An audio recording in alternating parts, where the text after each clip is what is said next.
The WISAA State High School Football Championship Series enters its 13th season tonight. Ever since 1969, when Manitowoc-Roncalli defeated Chippewa Falls-McDonald 28-8, 10 teams have been crowned champions, including 2 teams who will meet for the 1981 state championship.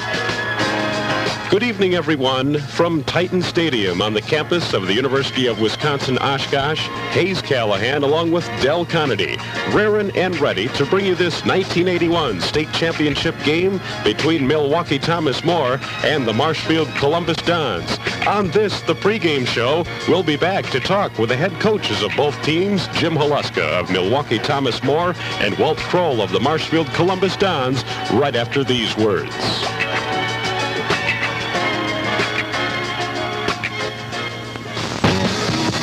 The $10 suit sale is on at Dad's and Lads Marshfield. Buy one suit at regular price, get a second suit for $10. Choose some quality brand name suits like Botany, Johnny Carson, First Avenue, and more.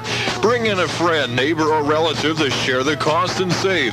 Alterations are extra. Dad's and Lads $10 suit sale on now at 253 South Central Avenue, downtown Marshfield. The Tavern Restaurant and Lounge in the Marwood Motor in Marshfield is the place for relaxation and a good time. Open for breakfast at 7 with luncheon specials and a complete menu in the dining room beginning at 5 p.m. The Tavern Restaurant and Lounge open Monday through Friday from 7 a.m. to 2 p.m. and again from 5 till 10 p.m.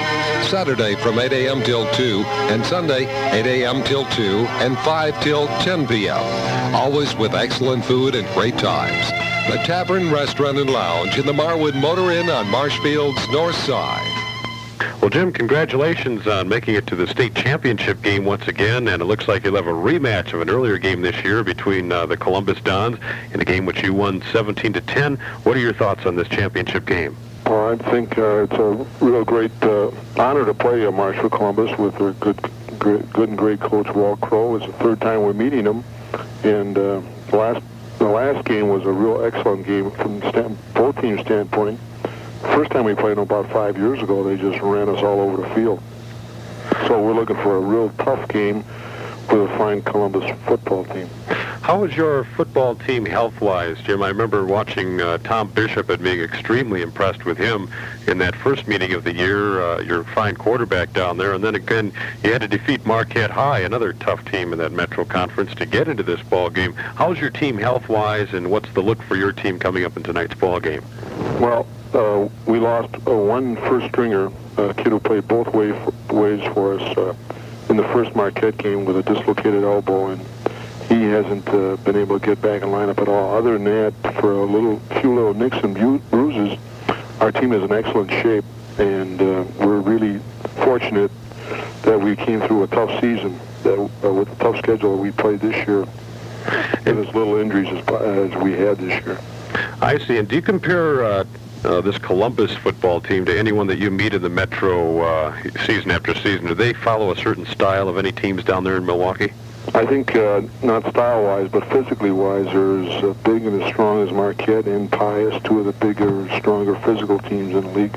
This year, we did not have those many big teams as we've had in the past. In the past, Waukesha Memorial had a very physical team, but they were not as powerful as this year. But I think Marshfield Columbus, physically-wise, compares quite well with Marquette and Pius. The only difference being that I think they execute their offense so well, and they've been doing it for so many years in the same manner. I see. And is your team right now riding a pretty high pitch? I know that the Columbus Dons up here, they lost a game earlier in the season to your ball club, and then again to Chippewa Falls-McDonald with their fine quarterback Dave Geisler over there. And then they seemed to regroup. They had some injuries. John Olson was injured in the game with your ball club. He's back healthy, and it looks like the Dons are healthy for this one. Is your team at a high pitch right now? Are they rolling along the way you'd like to see them late in the season? We reached a peak, I feel, against Milwaukee Pius this year in our second to last game. They had a very excellent team. They had really bombed Waukesha Memorial the week before we played them, and we held them defensively and exploited our running game to the fullest. And I thought that was the high point of the season. The week before that, we had an excellent game against Milwaukee Mesmer. So I feel our team in the last 2-3 weeks has really reached a very high peak. Finally, Jim, I suppose when you play a team once in a season and you're successful, that the next time you play them, you'll probably come out with the same game plan, and it's hard to put a tab on yours because I haven't seen that wide open of an offense yet from any other football team. Pretty much the same game plan for tonight's game. Well, we're going to change a few things. The first time we didn't know that much about them, and I don't think they knew that much about us, so I think we caught them unawares. Plus the fact that a lot of things have changed over the course of the season. Some of the kids that we thought would do the job for us haven't been doing as well, and some kids have come around. So there'll be some different type of personnel, plus the type of plays that we want to run are a little bit different. And I noticed from some of the films that Marshfield Columbus did have some injuries, and they had to shuffle their lineup a little bit. But I see they got the right kids at the right spot for themselves now. I'm looking forward to a very excellent football game. Okay, and good luck to your ball club, and congratulations on a great season to date. And again, good luck to your ball club down there, Jim, and it should be a great ball game coming up tonight. Let's hope so. Thanks a lot. Head coach Jim Halaska of Milwaukee Thomas More will be back with more of the pregame show right after this. There's an understanding feeling when you get to share a smile. It's like touching hands together, reaching out. There's an understanding family feeling all the way along. Like a great union, that's where you belong. That's where you belong. You work hard for your money, so put it in a savings account at Thorogood Credit Union and let it work for you. They offer the highest interest rate paid on your savings. Put your money to work in a savings account at Thorogood Credit Union and watch it go to work for you. The Thorogood Credit Union, downtown Marshfield, where you belong.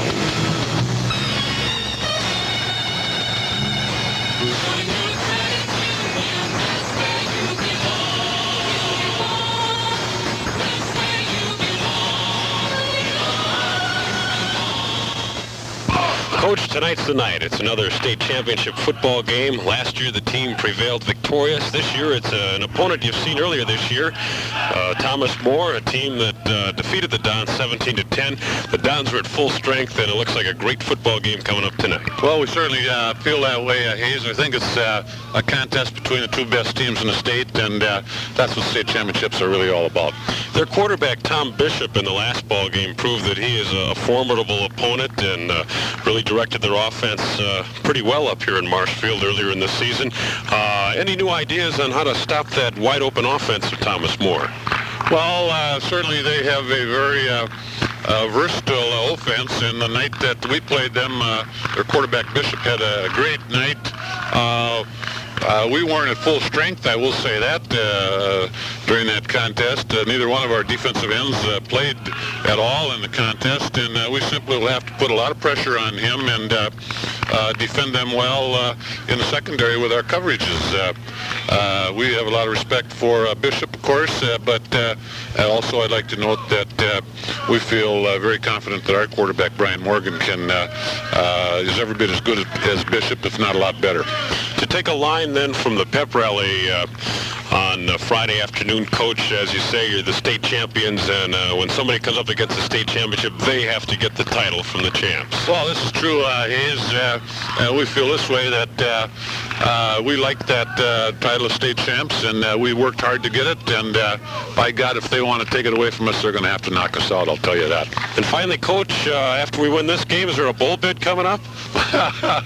Well, this has been a long season right now, Hayes, and we win this championship again, we'll be quite satisfied with that, believe me. Okay, Coach, good luck for a great state championship tonight, and good luck to the Dons, and hopefully we'll be back here later tonight and have a great celebration. Thank you a lot. Thanks, Hayes. Head coach Walt Crow of the Columbus Dons will be back with more right after this. How can you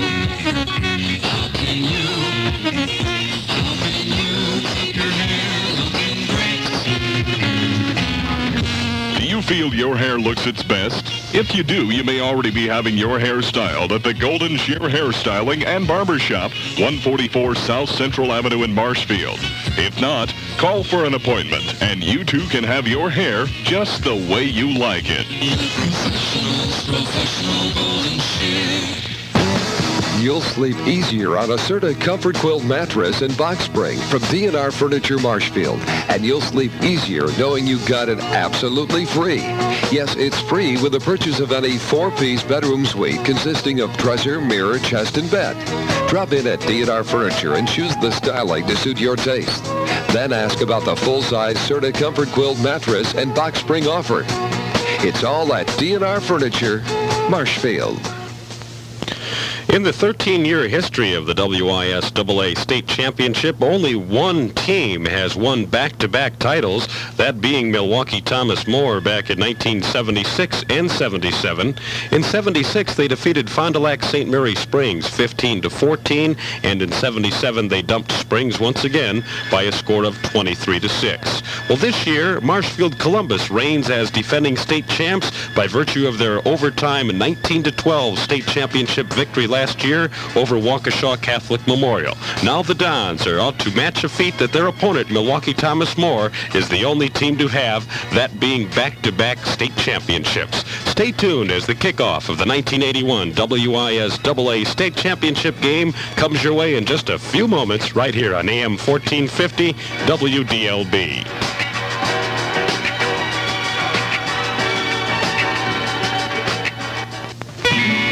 You like your noon lunch to be a relaxing break, a time to get away from all the day's worries. Why not spend it with friends at the Clinique in downtown Marshfield? An outstanding noon lunch is served from 11:30 till 2 p.m., and there's something new just for you at the Clinique, too. Daily lunch specials. Stop in soon for a relaxing noon lunch real soon. And be sure to ask them about their special of the day. Or try one of their many other taste-tempting delights. At the Clinique, downtown Marshfield. You'll sleep easier on a Serta Comfort Quilt mattress and box spring from D&R Furniture Marshfield. And you'll sleep easier knowing you got it absolutely free. Yes, it's free with the purchase of any 4-piece bedroom suite consisting of dresser, mirror, chest, and bed. Drop in at D&R Furniture and choose the styling to suit your taste. Then ask about the full-size Serta Comfort Quilt mattress and box spring offer. It's all at D&R Furniture Marshfield. WDLB Sports presents the 1981 WISAA State Championship High School Football Game, featuring the Marshfield Columbus Dons and the Milwaukee Thomas More Cavaliers, sponsored by the WDLB Sportscasters Club. And now, for the kickoff of tonight's 1981 State High School Championship Football Game, let's go to Titan Stadium on the campus of the University of Wisconsin in Oshkosh. Good evening, everyone. Hayes Callaghan, along with Del Connaughty, all revved up and ready to bring you this 1981 State Championship Football Game from Titan Stadium right here in Oshkosh. We're about 6 minutes away from the kickoff of tonight's football game. Two teams that are no strangers to each other, particularly this year, when back on September 5th they met at Beal Stadium in Marshfield. A close game, the Cavaliers of Thomas More coming out on top by a score of 17-10. The Dons, however, are at full strength tonight, and they've reached their peak. In these last couple of ball games, they've been playing perfect and super football as they've knocked off Stevens Point Pacelli for the right to get into the playoffs. And then last week, in that big game at Beal Stadium in Marshfield, they dumped Fond du Lac St. Mary Springs, a previously unbeaten ball club. They came in 10-0. The Dons tripped them up 21-10. So here we are again in the state championship game, a repeat of last year when the Dons came out victorious and won the 1980 state championship. Del, it's good to be back. It sure is. If you'd have told me August 29th when we did our first game that we'd be doing another game in November 14th or 15th, whichever we are, I'd have thought you were out of your mind, Hayes. But here the team has done it again this year, and they did it. They just did it by just a lot of hard work, and especially just the coaching. Stick with them, guys. Brought these young fellows along, and he's done the job. Coach Cole has done the job once more. And here we are sitting down here in beautiful Titan Stadium, and I want to tell you, it is absolutely beautiful down here. Heated press box and all. But the crowd from Marshfield tonight is absolutely unbelievable. You won't believe the buses across the way. And the fans here from Marshfield, we take up 2/3 of the crowd is from our old hometown back home, and I'm sure we got many, many people listening on the radio tonight back there, hoping the Dons can avenge the loss 17-10 that we had on September 5th. We are playing the best football team we saw this year. We are playing the best quarterback that we watched this year in Tom Bishop. He had an exceptionally good night for us. They run a pro-style offense, and he is an option quarterback. That means he can either run or pass the ball, and he will do it. They have good backs in Sam Gilberto, Mike Zidell, and McShane really doesn't carry the ball much. But we have a Robbie Wagner, a Dick Stevens, and a John Olson, and a Brian Morgan on our side. And I don't think I'd trade those four for any four right now around, because they have really been playing ball all year, and the line has been coming through so beautifully, our offensive line, with Greg Sebastian in the middle spot, and Dwayne Watson, Lyle Lang at the guards, Pat Krause, Randy Spencer. What a job he has done, this young man starting his first year, has done at a tackle. Steve Jones will be starting at the left end, Tom Krause at the right end to go along with that backfield. So offensively, we have to move the ball, of course. Defensively, we do not have the same defensive ends. I don't want to take anything away from the defensive ends that played the first time we played this team. But Rich Nicolai was hurt. Tim Nicolai was hurt. We're going to see a lot of Steve Myers at a defensive spot. He and Tim Nicolai kind of move around in there. Mark Zimmerman came a long, long ways this year. Mark, starting his first year of football, came out last year for his first time any time playing football, and worked his way up, and now he's the starter this year and has really come on.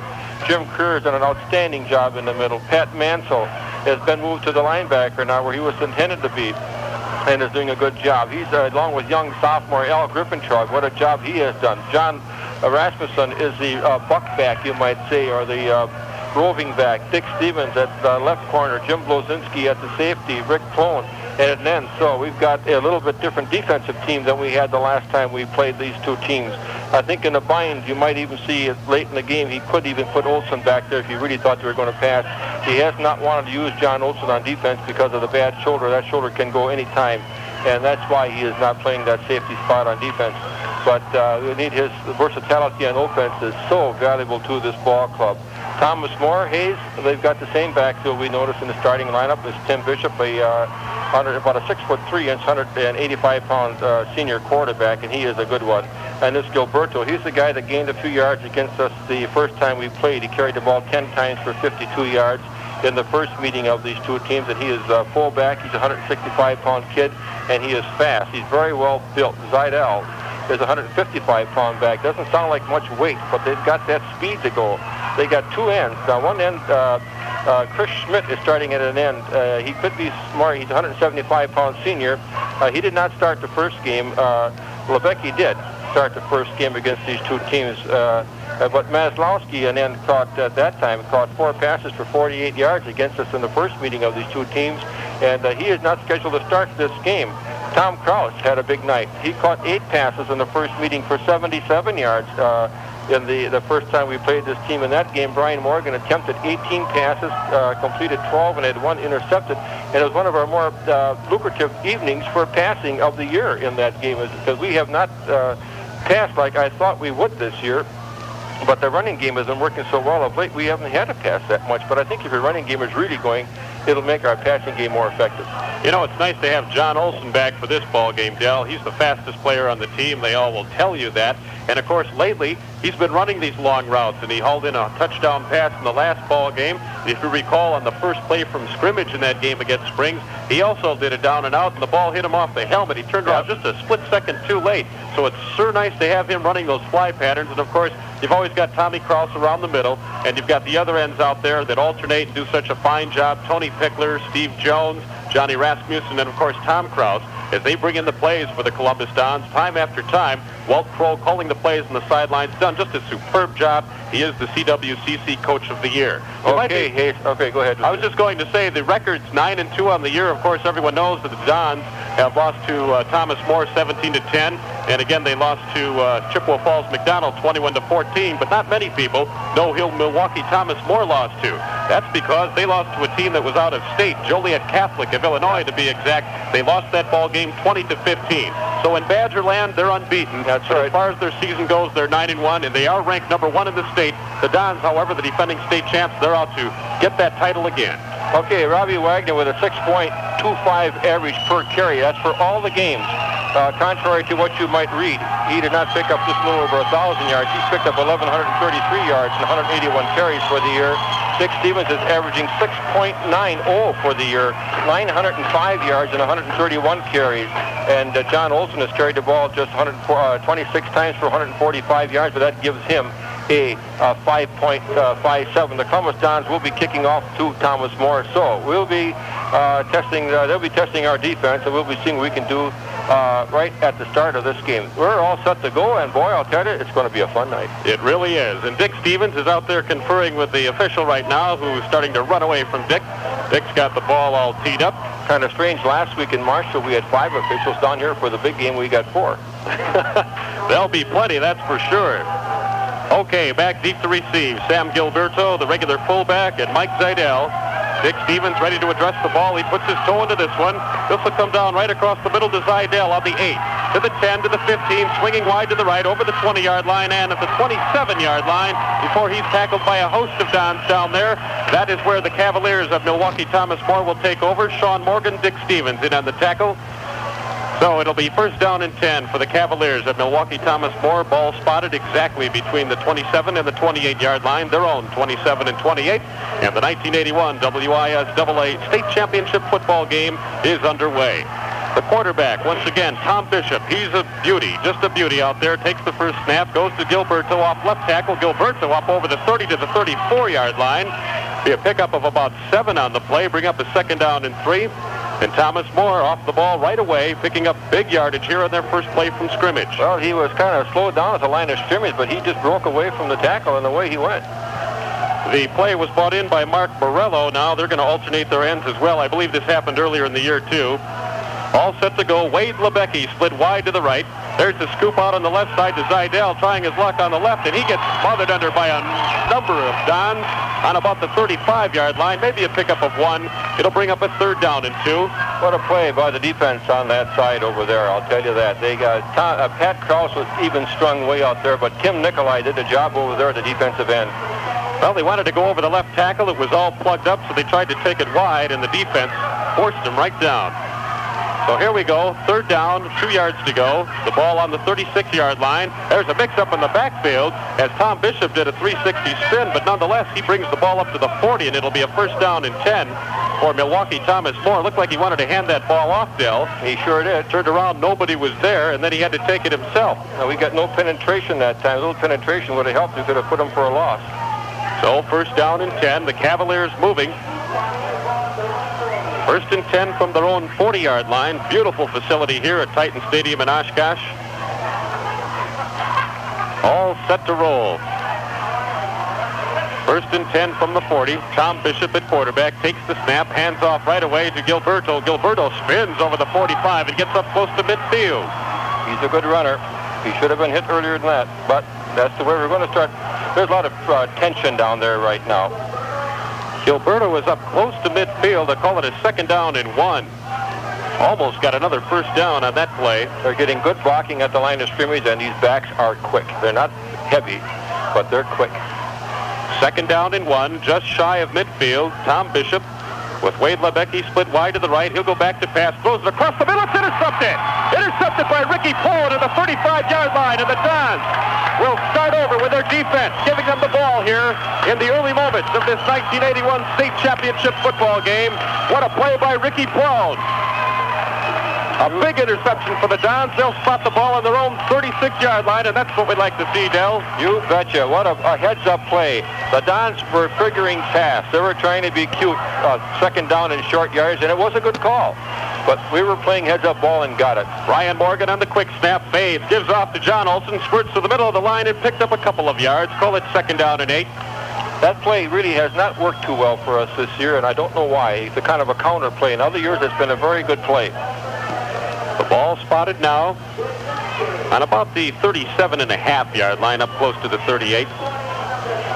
Bring up a second down. They're calling it 9 on the scoreboard, between 8 and 9 yards.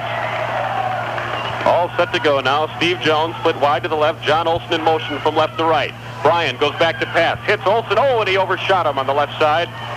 Bryan, in the meanwhile, got decked by Greg Ochalik, a nose guard at 6 feet and 190 pounds, also a senior for the Cavaliers.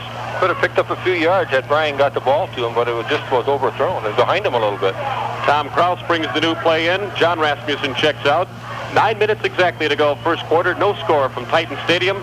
The WISAA State Championship game. 3rd and 9 for the Dons. Olson again in motion. Brian goes back, hands off to Robbie Wagner over right tackle. Robbie squirts up over the 40 up to the 45-yard line. Well, we're still going to have to punt. The gain of 7 for Robbie Wagner bring up a 4th down and 2. As Pat Mansell goes back on the field, Greg Sebastian checks out for the Dons. And a punting situation coming up now on a 4th and, call it 1. 4th and 1 with the clock rolling and 8:35 to go here first quarter. Brian Morgan will stand back in his own 33-yard line. He'll be kicking deep again to Mike Zidell and Sam Gilberto. Brian gets the snap, gets this boot away, fielded at the 20-yard line. And running room now to the 25 and smothered under by a bunch of Dons. The ball carrier that time, Greg Baker, a 5'5", 140-pound senior. As Tom Kraus, a number of Dons in on that tackle. Kraus led the charge along with Pat Kraus. Just about where they started off after the kickoff. And Lyle Lang also went on that. Okay, first down and 10 for the Cavaliers. Clock rolling, 8:12 to go here first quarter. Tom Bishop, the quarterback, takes the snap. They'll hand off to the halfback and go up to about the 33-yard line. Be a pickup of 5 on the play. Bring up a 2nd down and 5. Gilberto, the ball carrier. Sam Gilberto, if I recall right, he had a pretty good ball game up there in Beale Stadium. Yeah, he carried the ball 10 times for 52 yards last time. Average of 5 per carry. Gilberto checks out. They're alternating plays, as we said, over there on the Thomas More side, and Mike Morello brings in the new play. Their huddle is also in a circle, whereas the Dons kind of stack them up with Brian talking to them. A little bit different. Tom Bishop, 2nd down and 6. And there's illegal procedure flags all over the place, and they may have taken too much time as well. Yeah, it could have been. Or are they calling it illegal procedure? They're calling illegal procedure. Well, that'll help. That'll back the football up, which is now on the 33. Pretty soon both teams will get rid of their butterflies. You were sure they were there? They're there right now yet. That ball is placed back on the 27-yard line with the illegal procedure call. It's 2nd down and 11 now for Milwaukee Thomas More. 7:28 to go first quarter. No score. Tom Bishop sends 2 men in motion, and that looked like another illegal procedure, but they don't call it. Bishop goes back. There's the flag. He throws this one up in the air. Complete! And tackled at midfield is Zidell, who ran a nice crossover pattern. Jimmy Blasinski met him at the 49-yard line and dumped him, but the pass is complete. And we'll see what this flag is all about. It's in motion on them. Late flag, though. It really was. I thought they'd have pulled it out right away. They'll back it up. Boy, the Dons get a break there. He had too much time to pass. You cannot give Tom Bishop that much time to pass. There was really not much of a pass rush. And I guess you're going to have to give the Thomas More offensive line a lot of credit for that. But he just could stand back there and look, and I'll tell you, that makes it awfully, awfully hard on those defensive backs. You're right, Del. He is a gem there at quarterback. He hit Zidell coming right across the middle for a big gainer, and if it wasn't for illegal procedure, they'd be at midfield. Instead, the ball is back now on the 22-yard line. It's still 2nd down. 2nd down and 16 to go. 7:10 to go first quarter.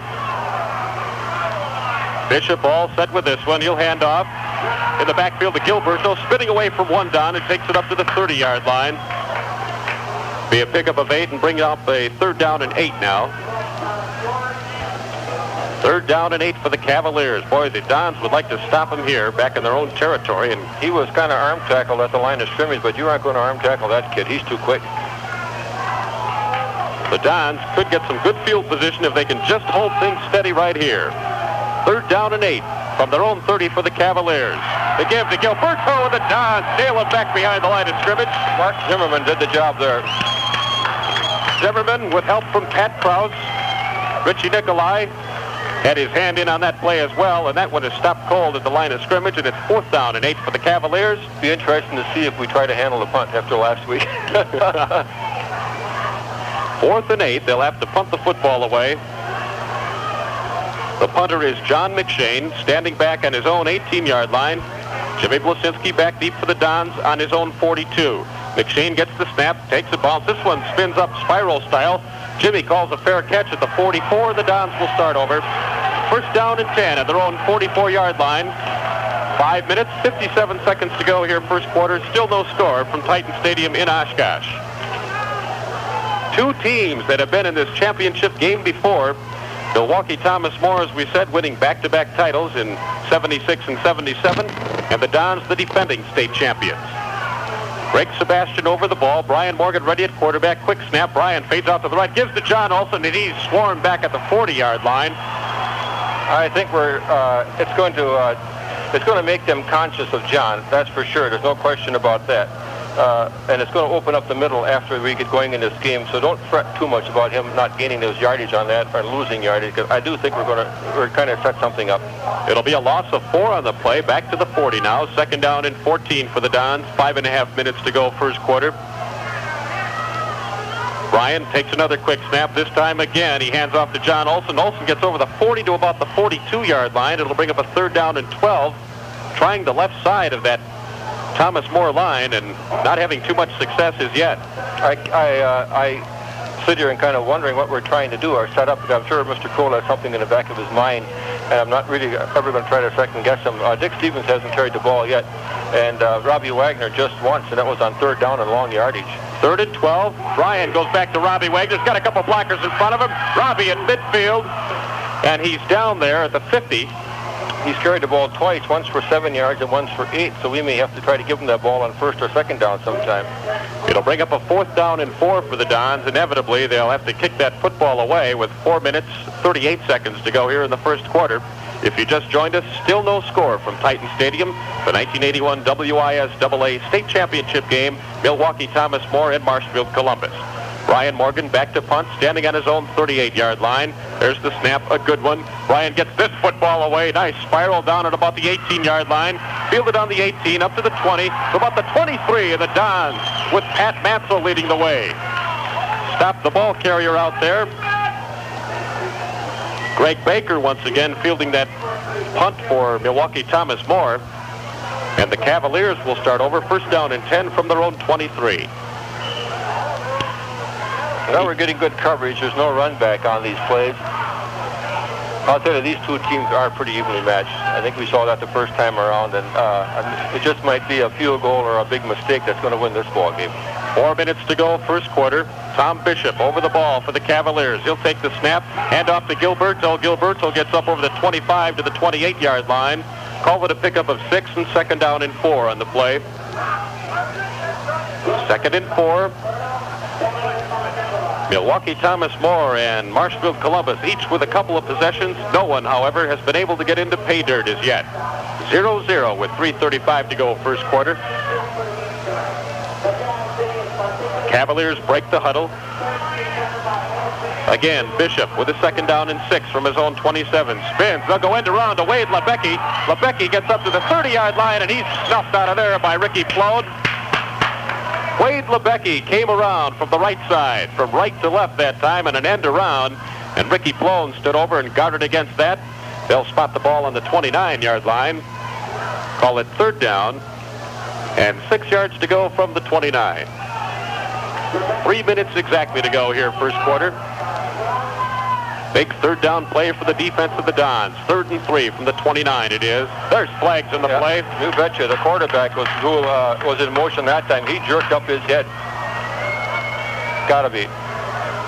Can't help but think the Dons defense is enjoying these penalties, Del. I think he was trying to draw us offside by being cute. It'll bring up a 3rd down and 8. That's their 3rd penalty, all in motion for 5 yards. That ball is backed up to the 24-yard line with 2:53 to go. 3rd and 8. Look for that slant pass. That was so successful against us the first time. All set to roll here. Mike Seidel split wide to the right. There's a quick pass to Seidel at the 28, and he's met by Dick Stevens. Dick Stevens nails him down at the 28-yard line. It'll bring up a 4th down and 4. First time we've seen Seidel lining up wide to the right, Del, and you knew something had to be up. Yeah. Normally in his halfback position, he lined up wide to the right, and Bishop with a quick snap just turned and spun and threw right to him. Dick Stevens saw that one coming all the way.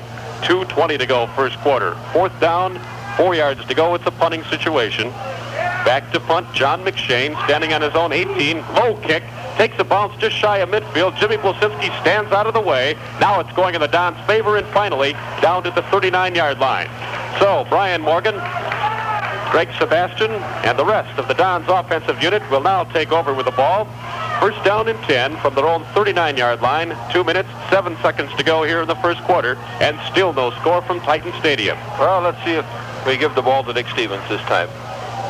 The Dons operating from the near side of the field. First and 10 from their own 39. Morgan takes the snap, gives off wide to the right side to Robbie Wagner. Robbie's got room at the 40. Robbie's at the 45, the 50-yard line, and the sideline's down to the 40-yard line. And he's run out of bounds in Cavalier territory at the 40-yard line. And as Dale said earlier, we got to give that ball to Robbie Wagner or Dick Stevens. At that time, it paid off. Another first and 10 for the Dons. Well, it was just a beautiful run. He gave him a hip back there, and he took it away. I think going to spot the ball on about the 37-yard line, but it's still a first down. Actually, about the 43, Del. 43, okay. So he picks up 15 yards on that one. First and 10 for the Dons in Cavalier territory for the first time tonight from the 43-yard line. 1 minute, 51 seconds to go here. John Olson in motion. There's a give up the middle to Robbie Wagner over the 40, and Robbie's down to the 37-yard line. Good delayed give that time to Robbie Wagner. The Dons moving the football here in the last couple of minutes of this first quarter. Ball spotted on the 37-yard line. A minute and a half exactly to go here first quarter. Second down and 5 for the Dons. Morgan again with Olson in motion. Gives this time to Dick Stevens, and Stevens has to fight for maybe a yard. Boy, the Cavaliers snuffed that one right away. Big number 77 for the Cavaliers, Greg Ochalik, the nose guard. He's been in on some tackles tonight. 6 feet, 190. Low to the ground and husky as well, a senior. Plugs up that middle well for the Cavaliers. 1 minute exactly to go first quarter. No score. Bring up a third down and 5 for the Dons. Bryan back to pass, fakes a pass, runs out of the pocket, now being chased. Bryan up close to the 40 to the 37. He probably got it back to the line of scrimmage before he's ran out of bounds. He was looking for John Olson, but I think he left his pocket too soon. I really do. He didn't have to run as quickly as he did. Well, he had John Olson on the right, and he had Johnny Rasmussen on the left side, and both of them were covered pretty well down there deep as they were running their fly patterns. There's 47 seconds left in this first quarter. It's a fourth down and 5 for the Dons. They're far out of the reach of Dick Stevens' toe with the ball back there on the 37, 38-yard line. And Bryan will stand at midfield and kick it away. Sam Gilberto. Here is the kick. This one is up a high, twisting spiral. It's going to take a bounce on the goal line and bounce into the end zone. So Thomas More will start over. First down and 10 from their own 20-yard line. Bryan got a hold of one that time, 50 yards in the air. And the Cavaliers will have the football once again with 40 seconds left here in the first quarter and no score. Defensive battle and a number of penalties as well, Del. Yeah, they've had 3 penalties. We have yet to make a penalty, which is a credit to us because we're just as excited as they are. But now both teams should be settled down. Now we should start seeing them, one or the other, start making a move here, do something, get some points on the board. It'll be a first and 10 for the Cavaliers of Milwaukee Thomas More. Ball spotted on their own 20-yard line. Wade Lebecki split wide to the right. Tom Bishop at quarterback scoops it out wide on the left side to Zidell, and he's set back behind the line of scrimmage by Pat Krause and Stevie Myers. They nailed him back at about the 16-yard line. Boy, what a play by those young kids down there. They're just doing a great job. I guess he didn't lose as much as I thought he did. They're going to spot it on the 18, but just a good defensive play over there. Steve Myers was the first guy in there. Ball spotted on the 18, a second down and 12 with 12 seconds to go here first quarter. Bishop goes back, fades, gives out to Zidell. Zidell can't get anywhere either. They're trying to run up the middle on the Dons, and they're not having much luck at all as he was met right at the line of scrimmage and nailed.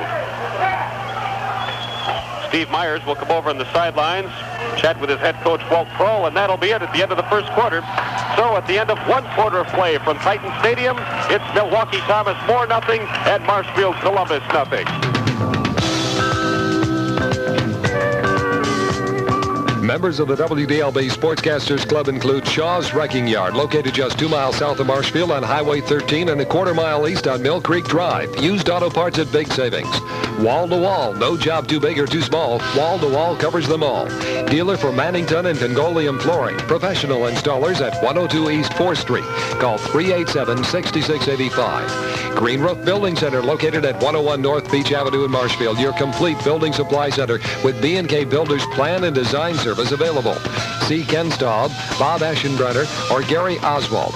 And Treeweiler Construction. Construction work of all types and all types of snow removal for winter. No job too big or too small. And all sizes of corrugated metal pipe for driveway ends. Call 384-2906. All set to roll. 3rd down and 10. Cavaliers operating from right to left. There's a deep pass. This one is intercepted by the Dons at midfield. And it's Dick Stevens.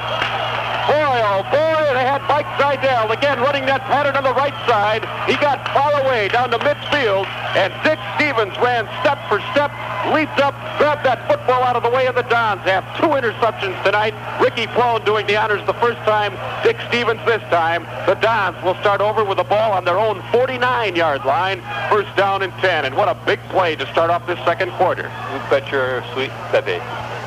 Brian Morgan, the quarterback, rolls out to pass on 1st down. He's going to loft this one wide. John Olson is there, and it's tipped out of his hands at the last minute. Had to wait too long for the ball to come there because it's very, very good coverage. That ball kind of floundered up in the air, and by the time the defense had a chance to turn around, they were right on him, defending Greg Baker that time, who's been fielding punts as well for the Cavaliers. I might add, we have a wind down here tonight, and the flag, I do believe, is blowing into Columbus is going against the wind right now. Is that right?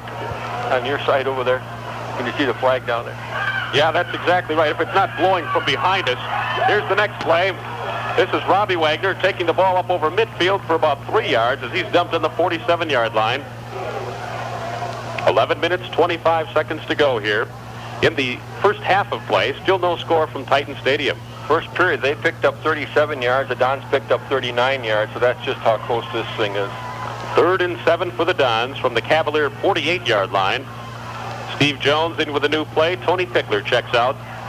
Greg Sebastian up over the ball for the Dons. 3rd and 7 from the Cavalier 48. They're going to try Wagner wide on the right side. Robbie up over the 45 to the 40. Down to about the 37-yard line. We'll see where they spot that football. Robbie, tightrope walking right on the near sideline. And that is a 1st down and 10 for the Dons. Big play for Robbie Wagner. Following his blocking all the way, and the Dons have a 1st down and 10. With the ball down between the 38 and 37-yard line of the Cavaliers. Dons hoping to systematically get that ball down to that end zone and punch one right in. Oh, that's been our bread and butter right there. Morgan takes the first snap, a quick one, gives off to John Olson, following blocking from Tom Kraus. Olson flips outside. He's up at about the 30-yard line, down to the 27-yard line. John Olson could be another 1st down for the Dons. Boy, they're running and following their blocking beautifully tonight. Well, he got about 10, just about a 1st down, not quite. Just a little bit shy as he was run out of bounds on the far side of the field. Bring up a 2nd down. And I think it's just inches down there. And call it 1 on the scoreboard. 2nd and 1 from the 28-yard line. The Dons will line it up. 2nd and 1 from the 28. Bryan on a keeper. He's got it. Bryan took it down over the 25, close to the 24-yard line, and it's another 1st down and 10 for the Dons. Partisan Columbus crowd here tonight. They came out in full force, right in front of us here, and to the right and to the left of us, and everywhere else.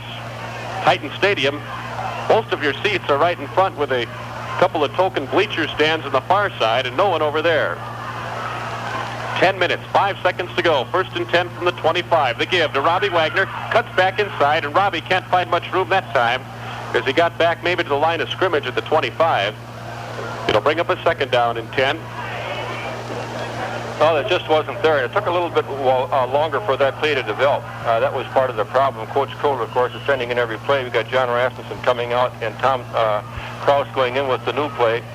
But it's tough not to get yardage on 1st down. You really like to pick up something on that 1st down because it makes it so difficult.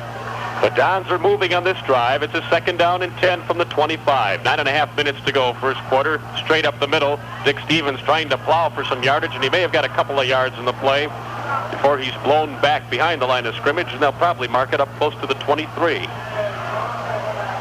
9:15 to go here in the first half of play.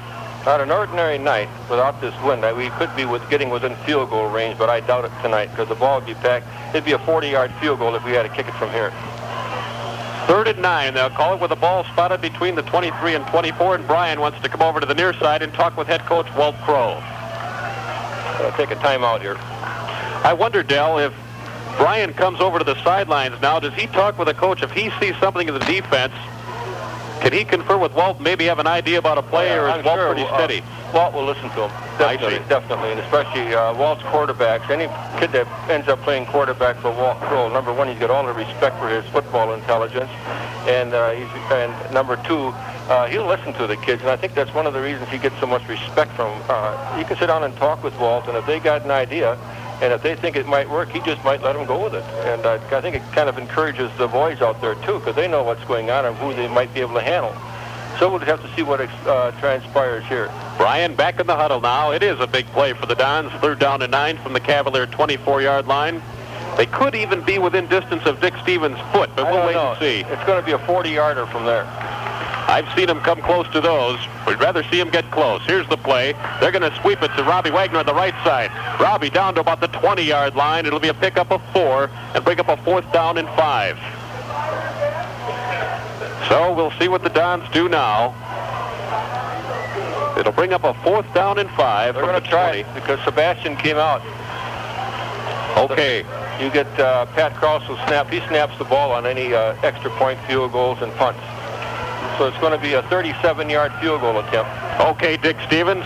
He's got a lot of power in that foot. There's a lot of wind down there. He'll be kicking from the down there. Take another turnover down here. He'll help an awful lot. We're begging right now already. We're only in the second period. And we've got 8 minutes to go here in the first half of play. Tom Bishop brings his Cavaliers up to the line at the 5. 1st and 10. Bishop goes back, fades out on the right side, loses his footing on a keeper, takes it over the 10-yard line. It'll be a pickup of 5 on the play, bring up a 2nd down and 5. Almost thought there was a flag there for a moment. Someone had a yellow roll of toilet paper and tossed it out of the stands. Looked like one of those flags out there. He got about, where is he? That's a good run. That's a good play by the quarterback, I'll tell you that. He got it out of a little bit of running room now. They'll give him about 6 on the play, call it a 2nd down and 4 from about the 11-yard line. Bishop ball set, 2nd and 4. They'll give off wide on the right side. This is... They got the first down. Gilberto. And we'll see what they're motioning out there in the field right now.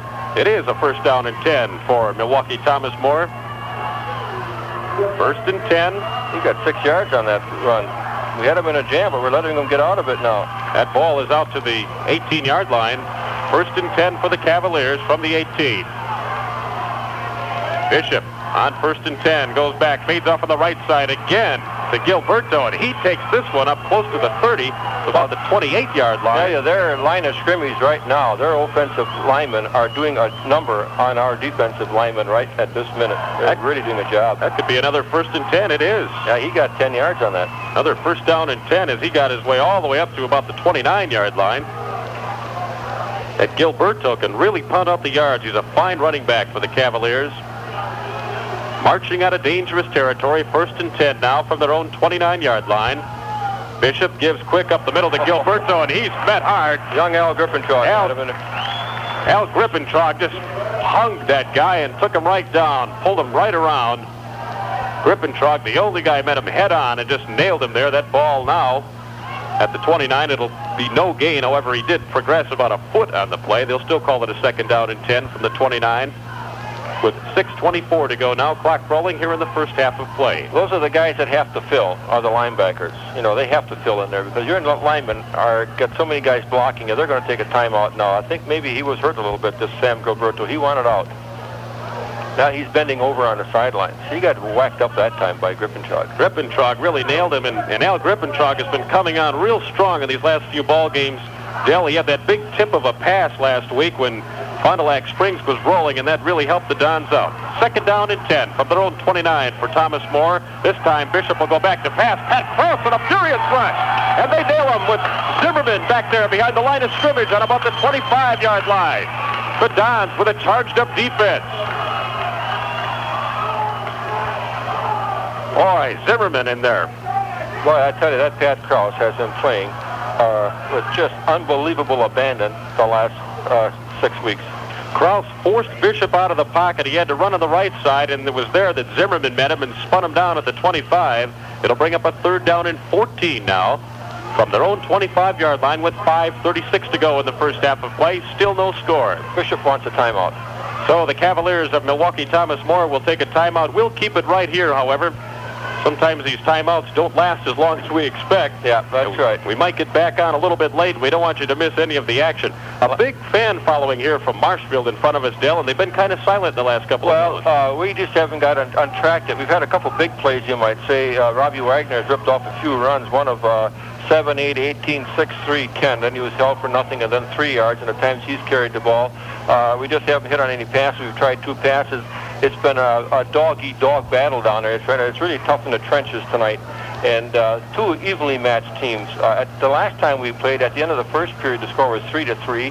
At halftime, they were ahead 7-3. So it's following pretty much the pattern of the last game. The Dons defense has really been shining here in the first half. Here comes the pass. They've attempted 3 passes, completed 1 and 2 interceptions. I don't think that's going to happen all night. I hope it does. 3rd down and 14 for the Cavaliers from their own 25-yard line. Tom Bishop goes back deep to pass, throws it out across the middle. This one's complete to Zidell at the 30. Zidell with prone on him, and Ricky wrestles him down at the 35. They'll still be short of the first down. Call it 4th down and 4, and the Cavaliers will have to punt that football away. Good defensive effort by Ricky Plone.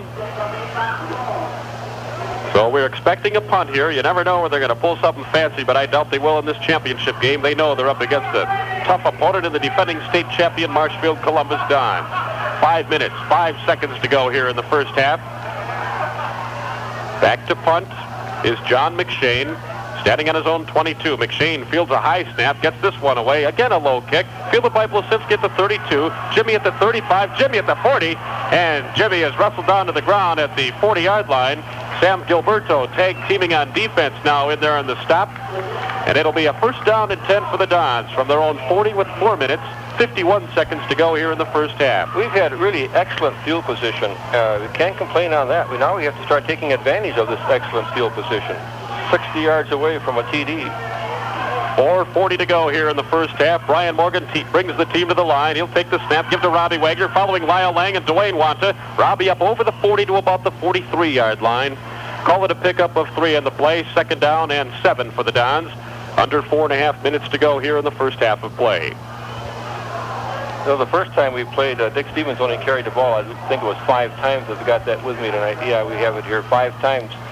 For 15 yards, and tonight he's only carried it twice for just 3 yards. So maybe there's something about their defense that we realize that we can't pop him through there, but I think we will before this game is over. 2nd and 7 from the 43. Rasmussen brings the play in. Wagner again to the right side. Robbie cuts inside, gets up to the 50-yard line. He'll be close to the 1st down. They'll spot the ball on the 49 in Don territory. Call it a pickup of 6 and 3rd down and 1 for Marshfield Columbus. 3:47 to go and counting here in the first half of play. Tom Krause brings in the new play, confers with Brian Morgan at quarterback. He lets the rest of the Dons in on it. They'll break the huddle now and come back with a 3rd down and 1 from their own 49-yard line with 3:30 to go here in the first half. Brian goes back again to Robbie Wagner, right side, follows that blocking to the 45, to the 40, to the 35, to the 30, and down to the 26-yard line. Robbie Wagner with some fancy dancing that time, danced his way all the way to the 26-yard line, and another 1st down and 10 for the Dons. 3:23 to go here in the first half of play, and some big action for the Marshfield Columbus Dons. 1st down and 10. They'll spot that ball on the 27-yard line. That's where his knees are. You know, you always see him lunge forward with the ball to the 26, but they spot it on the knees. 1st and 10. Brian goes back to pass on 1st down. Flips this one wide to John Olson. He just can't get it right through his hand. Boy, Rich Baker was covering, and John Olson with his speed gained on the man that was supposed to stop him, got just beyond his defender, and could not grab that football, but it was close. It was there. The ball was there. It was right through his hands. He was reaching out, and I think it went right through him. It was close. It was too close for comfort.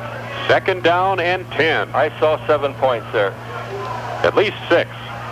I'll say 7 with Stevens kicking it. Second down and 10, 3:08 to go. Bryan again is the snap to Robbie Wagner. Robbie's up just tiptoeing his way to about the 20. Robbie lost his footing and used all threes to get down to about the 19-yard line. They'll call it the 21-yard line, rather. When they get through putting it down, it's going to be the 22. Yep. Back where his knees hit. Third down for the Dons and 4 to go. 2:45 clock rolling here in the first half. They'd love to put some points on the board before halftime. 3rd and 4 for Marshfield Columbus. The ball spotted on the Cavalier 22. Olson in motion from right to left. They give up the middle to Robbie Wagner. Robbie cuts inside over the 20 to about the 16-yard line. And that will be a first down and 10 for the Dons. Putting together a sterling drive here in the waning moments of the first half. First and 10, Columbus. There's that crowd. They were kind of napping and enjoying the action, and now they're going to be a part of it here. Now we've got to think about the clock, Hayes. Now we've got to think about the clock. Clock rolling with 2:20 to go. First and 10 for the Dons from the Cavaliers' 16-yard line, and no score in this 1981 state championship game from Oshkosh. Bryan on a quick snap. Gives off the left side to John Olson running wide. A bunch of people back there. He gets tossed for a loss. Unfortunate. Big loss on the play. He hit on his shoulder. He may be out. Olson is down on the 24-yard line. It'll be a loss of 8 in the play and bring up a second down at 18. And Johnny Olson is down. Let's hope not for long. There he's moving around. I think he'll be all right. No, he's back down again. I just hope it's not his shoulder, but that play just has not worked tonight. I don't know why it hasn't worked with his speed and all. But give Thomas more credit. They're covering the outside. The yardage we're making is when we got those 2 guards ahead of us. This is a counter play that just has not worked, and we have to get down to about the 6-yard line for a first down. Yeah, they've been testing that left side. I don't know if they heard something about it or what, but they have not been successful running left, and they have running right with Robbie Wagner. Yeah. Well, we're going to have to put the ball in the air now. But it kind of takes us out of field goal position with that play. John Olson's all right. He's up and walking off the field under his own power. He'll be back in. I got to see who came in for him. I can't spot the number yet. 2 minutes. Probably be Chris Zukowski or maybe Joe Barrow and put, well, we'll just have to wait and see. There are 2 minutes to go here in the first half of play. It's a second down and 18 for the Dons. A big loss on that play. The ball spotted on the 24. Let's at least get in there for Dick Stevens. His last attempt was blocked. It's Joe Barrow out there, I believe. Barrow in the backfield. Second and 18. Bryan runs wide to pass. Look out, Bryan. Oh, and he gets nailed back on the 35. Well, give them credit. They did a good rush on that one. That's Chris Zukowski came in for him. Again, Greg Ochalik in on that one. We just may punt from here. Ochalik has been playing a heads-up defense for the Cavaliers of Milwaukee Thomas More this evening. It's a third down and 18. Ball spotted on the 35-yard line now. Third down and 18. Third down and 29. 29, yeah. I'm going to... A minute 18 to go in this first half of play. Robbie Wagner, the ball carrier. Robbie gets up to about the 32-yard line. There'll be a pickup of 3 and bring up a fourth down and 26. Well, the Dons got close in this drive, but lost their footing on a couple of plays and got nailed back behind the line and lost their position. That was at the Olson play where we lost the yardage there. That really took us out of it, you might say. Had something going, get down to the 16-yard line, then we went to the 24, then to the 35. Well, we were going the wrong direction. How about a fake here with 50 seconds to go in the half, Del? I don't think so. 4th and 26. Bryan back to punt from the 44-yard line. Bryan fields this ball. He'll punt it away. Bryan taps one down right across the middle, takes a bounce from the 6, and it goes into the end zone. So the Cavaliers will start over 1st and 10 from their own 20 with 35 seconds to work here in the first half of play. 1st and 10 from the 20, a defensive struggle tonight. Neither team able to strike pay dirt in this first half so far. But the Cavaliers of Thomas More still have 35 seconds to do so. The defense of the Dons is shining tonight. 2 big interceptions have really kept the Cavaliers away from any kind of good field position tonight. Ricky Plone did so, and Dick Stevens on the other one, and that has really been the key for the defense tonight for the Dons. Tom Bishop brings his Cavaliers up to the line. 1st down and 10 from their own 20 with 35 seconds to go. Lots of movement out there. Bishop takes his first pass, hits Seidel wide on the left at the 23. Seidel over the 25 and down to about the 29-yard line. Call it second down and 1. They'll move that ball back again another yard. No, they'll put it right on the 29 this time. Second down and 1. for Milwaukee Thomas More. There's 30 seconds left to go in the half, but they're going to try the long one. Believe me, they'll try the long one. Ball spotted on their own 29-yard line. Now we need that good pass rush. They're alternating the plays. Again, Mike Morello and Sam Gilberto have been alternating the plays. Morello brings this one in, and in the meantime, he goes wide to the right. 30 seconds to go, first half, 2nd and 1 from the 29 for the Cavaliers. Gilberto's got that first down, takes it up to about the 34 to the 35-yard line, where it will be 1st down and 10 for Milwaukee Thomas More. 25 seconds left here in this first half. Again, that partisan Columbus crowd in front of us is quiet. Well, they had a little bit to cheer about for a few minutes ago, but things have turned around for us right now. 1st down and 10. The Cavaliers moving the football, and 25 seconds may look like a small amount of time, but when you chip away 9 and 10 yards in a play, suddenly you'll find yourself down near the end zone with a couple of seconds left, and that's all it takes. The Dons defense will have to rise to the occasion here again. Cavaliers still back in their own territory in the 35 where it's 1st down and 10, and there are 25 seconds left here in this first half of play. Well, they're talking it over now just to see what they can come up with. We're playing right now on prevent defense. We have 2 safeties out there. Dick Stevens has gone to the deep safety. He's on our, going to go back to our 35-yard line, you might say. And Jim Blozinski is up around the 50-yard line. Rick Plone and John Rasmussen are playing the wings. They're back on the 45-yard line. So we're really playing a prevent defense. They may be able to run a few yards on us, but we just don't want to give them the long one. The Cavaliers break the huddle.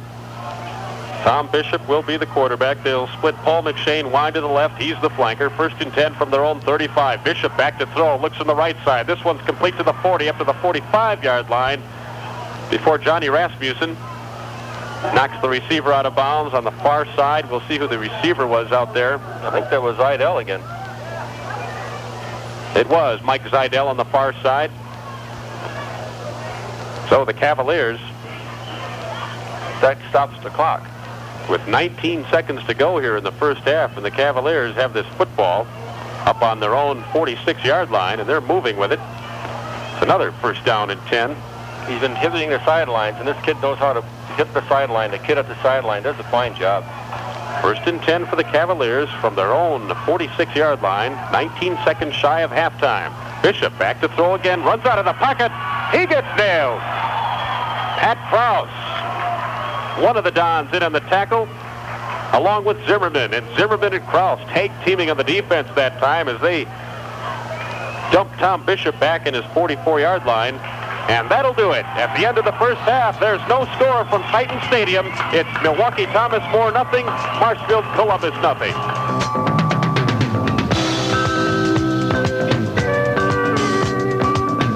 Members of the WDLB Sportscasters Club include the Marshfield Labor Temple at 501 South Washington Avenue, serving noon specials Monday through Thursday and their Friday fish fry. Also great seafood, chicken, and steak. Stop in after the game for a pizza, hamburger, and a good time. Wiggles and Wags Pet Shop, Northway Mall, Marshfield. See Tom for all your pet and pet supplies and tropical fish and aquarium needs, plus dog grooming by appointment. And D&R Furniture on Marshfield South Side. See Gordy and Don for the finest furniture names in the business and luxurious Mohawk carpets. It's halftime and time for the 1981 WISAA State Championship Halftime Show. Sponsored by the D&R Furniture Mart, the Clinic Lounge, and Marshfield Book and Stationery. And now for a look at the first half of tonight's 1981 WISAA State Championship football game. Let's go back to Titan Stadium in Oshkosh. Hayes Callaghan back here at halftime along with Del Connaughty and our special guest, the head of the WISAA, Steve Pavella. Steve, a defensive battle tonight, but a great championship game. Well, Hayes, it's really one of the finest. I guess this is the kind of game you look for when you have a championship contest, and it's everything that we've hoped for. I'm sure both teams would like to see a few points, at least one or the other. Steve, I know it must be tough for you and the people at the WISAA when it comes at the end of the season, and you've got about 3 or 4 or 5, 6, 7 football teams that really have to fill those 4 positions. Now, I know you're going to have one school from Milwaukee that wins that Metro Conference. chances are you'll have a school from the CWCC if their records are intact. Of course, the Fox River Valley over here has got a lot of good teams in that conference. Green Bay Premontory and Abbott Pennings, of course, and Fond du Lac Springs with a fine football team. And every year there's got to be somebody that thinks, oh, geez, we should have made it this time. And I know this year, coming down to the wire, we had Pacelli ranked 3rd in the state before they were bumped off by Marshfield. You had De Pere Abbott Pennings with just 1 loss, that to Fond du Lac Springs. And it must have been kind of hard to just pick the different teams. How do you go about doing that? Well, it's not easy. Number one, I don't pick them. Number two, our selection committee does. And number three, I think that there's a misunderstanding on how the teams are selected, because I think people sometimes say, well, they had a 9-1 record or whatever the record may have been, and they put so much credence in the record itself. That is one part of it only. There's conference standing is another, and a most important ingredient, of course, or criteria, is strength of schedule. We had 5 teams tied with the same number of points going into the meeting, and of course it was all going to come down to strength of schedule. We do get a lot of complaints and a lot of disappointments, because I think part of the problem, Hayes, and I think the big part is that you have to understand the system. Number one, it's the system that our coaches asked for. It's the system that was approved on the basis of their recommendation. It's the system that they have not asked us to change. So the majority seem to feel that it's the best under the circumstances. And then, of course, you ride with so many points per season record, so many points per conference standing, and then the all-important conference strength of schedule. Of course, this is something that's hard to predict. You may schedule a team that you think is going to be tough, and then they have a bad year. Well, then, of course, this is part of the game. But they knew when we went into the football playoff in 1969 that it was not a perfect system. They said, we're willing to accept the system, even though it has weaknesses. We want it, and of course this is where we are today. And I think it's just mostly a case of misunderstanding. And to get back to your original question, it isn't easy to answer to satisfy people. You try, but I think it's difficult sometimes for them to understand. I think if they knew the criteria, hopefully then they would appreciate a little more. Well, I know that the people in Marshfield are happy about the selection this year, and I guess the Dons are proving that they belong in this football game tonight against the #1 ranked team in the state. And, of course, that Milwaukee area poll comes out, too, and Thomas More was also ranked the top team in the Milwaukee area among public and private schools. So the Marshfield Columbus Dons, even though they had 2 losses coming in, are playing this team tough, and it looks like a great football game out there. Well, I think we have 2 of the finest representatives that our association could put forth on this field tonight, Hayes. We all know and respect what Walt Grohl can do. I mean, we've seen him for a long, long time. How he comes up with the outstanding teams that he does, with the size of your school back there in Marshfield, tremendous spirit, tremendous fans, tremendous coach, tremendous kids, tremendous team, and that's why they're here tonight. On the other hand, of course, Thomas More, Jim Haluska, the former Badger star, has been around a long, long time. He's had his team in the championship more than any other team in the history of our association. This is our 13th annual playoff. And, of course, everybody knows what Jim can do, and the great reputation that Thomas More has had around the state. What I've heard from sports writers in our WISAA poll, which is run by the Wire Services, their rave notices on Thomas More were just full of superlatives. Of course, I don't see them much in Milwaukee, but it seems that everything that everybody has said about these 2 teams is true, because here we are at halftime locked up in a 0-0 battle. We don't know what's going to happen in the second half. It might break wide open, but it's just a tremendous championship football game. And, you know, I read something just a while ago about the possibility of a state championship football game between the WIAA Division I and the WISAA champ. Of course, it's hard to do that in this division. Milwaukee, Marshfield Columbus, in the meanwhile, doesn't have that much of an enrollment, so it'd really be kind of hard to pit them against a school in Division I that has the same enrollment. I know there was a discussion in the last couple of weeks, and they decided, no, this wouldn't be the time to do that. Is that still the case? Are you speaking of football? I think basketball is where I read that. I'm sorry, yeah. Right, it was basketball, and of course, we did go down to a meeting in Milwaukee with representatives of the WIAA and, of course, WISAA. And I think it was a real fine meeting, and I think they asked us what the possibilities were, and the way we put it, we told them what the challenges were, and we enumerated those. it doesn't, the full story never reaches the paper, and as a result, you have a lot of comment around the state. There again, it's a lot of misunderstandings, and I think this is what causes the controversy. But, of course, we're both locked into termination of seasons. We both have rules that say this, those rules that have to be changed before you could even consider it. Then, of course, we have the problem of the time lapse. Now, for example, they were talking really not only boys champions, they were talking about girls champions. I don't think this even made the news story, but this was also part of the meeting and illustrates my point on how the full story never really gets out, and so you get subject to a lot of criticism, probably undeservedly. But if the two boy champions met, there would be a 3-week layoff from the time our champion was able to play the game without any competition. They just have to practice. With the girls champions, it would be a 5-week layoff where they could do absolutely nothing as far as competition is concerned. That's a long, long time. And just this past year, our board, we've been considering bringing the girls Class A championship into the Milwaukee Arena, bring it together with the boys, and our board turned it down because the girls thought the 2-week layoff would not be fair. And as a consequence, our board turned down 2 weeks.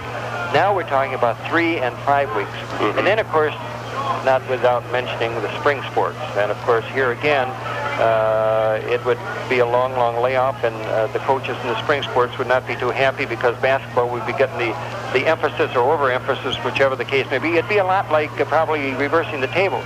If we had a playoff between the football championships, which you referred to earlier, then if that were the case, then the basketball coaches would not get their basketball players until probably December 1st or something like that. So it's a never-ending story, and it's very difficult. I think, of course, it whets the appetite of everybody in the state of Wisconsin, because who's to argue that that wouldn't be a great attraction? I don't think anyone would say it wouldn't be, because everybody would love it. It would be a dream game, I'm sure. It would command a full house, all this sort of thing. But these are the challenges we have. These are the challenges that we set. We're always open to listen to everything. We don't shut our minds to anything. That's the important thing. We tell them what the problems are. This is what we did, and the WIAA did. I can't speak for them, but I'm sure that John and his group would agree to that. And then, of course, the decision was made on the part of the people who made the proposal that, well, maybe they wouldn't pursue it at this time, because I think they felt the obstacles were too great to overcome. Great. Well, I'm glad you answered that one, because I know there was some speculation back there. I'm sure the people in Marshfield saw that story in the paper, and it's always good to really know why these sort of things happen. But, you know, both organizations are fine organizations, and we're glad to be part of the WISAA over back there at Marshfield and Columbus. And we're happy to be in the state championship game once again, and glad to have you on again at halftime. Hey, listen, Hayes, you don't know how happy we are to have you here. You know, I mean, WDLB, Jack Hackman has been a friend from a long, long time ago. Jack and a lot of the people back in these smaller cities in Wisconsin have said, you know, you're really the heart of WISA, really. I mean, you're the people, the backbone. Gee, you give us all this nice press and this publicity. People get to know that we're around, and you're nice people to work with. It's not only you've got a job to do, we've got a job to do, but there's something beyond it. And what I really like about it is the great friends we make. And you're certainly right at the top, and all of the people in Marshfield are our greatest supporters, really, and they don't take a back seat to anyone. And I want to thank you, and I want to thank all the people in Marshfield on behalf of WISA for the fine support that you give us. Hey, listen, we love you. Great, and we love you too, and we hope to see you down in Milwaukee during the basketball tourney. Thank you, Hayes. It's been my pleasure to be on, and give my best to Jack Hackman. Okay, Steve Pavella, the head of the WISAA, our halftime guest here at Titan Stadium, where there is no score in this football game. We're about 5 minutes away from the kickoff of the second half. We'll come back with the statistics after these words. Right now at DNR Furniture in Marshfield, when you purchase any beautiful 4-piece bedroom suite consisting of dresser, mirror, chest, and bed, you'll receive absolutely free a full-size Serta Comfort Quilt mattress and box spring. Stop in at DNR Furniture and select the styling the suites you best. Then ask about the Serta mattress and box spring offer. That's DNR Furniture in Marshfield, backing the Columbus Dons all the way. You like your noon lunch to be a relaxing break, a time to get away from all the day's worries. Why not spend it with friends at the Clinique in downtown Marshfield? An outstanding noon lunch is served from 11:30 till 2 p.m., and there's something new just for you at the Clinique, too. Daily lunch specials. Stop in soon for a relaxing noon lunch real soon. And be sure to ask them about their special of the day. Or try one of their many other taste-tempting delights. at the Clinique, downtown Marshfield. Grab some water out of the toilet or something. Back here now at Titan Stadium, we're all set. We're about 3 minutes, 42 seconds to go here, and Del Connaughty is ready with the statistics. Del? Okay, Hayes, the score is extremely close. There is no score. The yardage gained the first half is extremely close. Thomas More has picked up 98 total yards, 64 rushing, 34 passing. The Dons have picked up 97 yards, all on the ground. Robbie Wagner has picked up 101 yards in 14 carries. And the reason we don't have that, we have a total of 97, but we lost some yardage. Brian Morgan was sacked for 8-yard total losses in this game thus far. Dick Stevens has carried the ball twice for 3 yards. John Olson has carried the ball 5 times for a total of 1-yard gain. We've attempted 3 passes and have yet to complete a pass. Thought we had one for the TD, but it just wouldn't go. And as I say, Robbie Wagner again, over 7-point average for the night, carried the ball 14 times with 101 yards. Their leading ground gainer with 57 yards is Sam Gilberto. We expected that before we got in here. He's carried the ball 10 times and just a fine football player. Tom Bishop has carried it 4 times for 3 yards. Zidell has carried it 3 times for no gain, and Levicki carried it on the end around for 4 yards.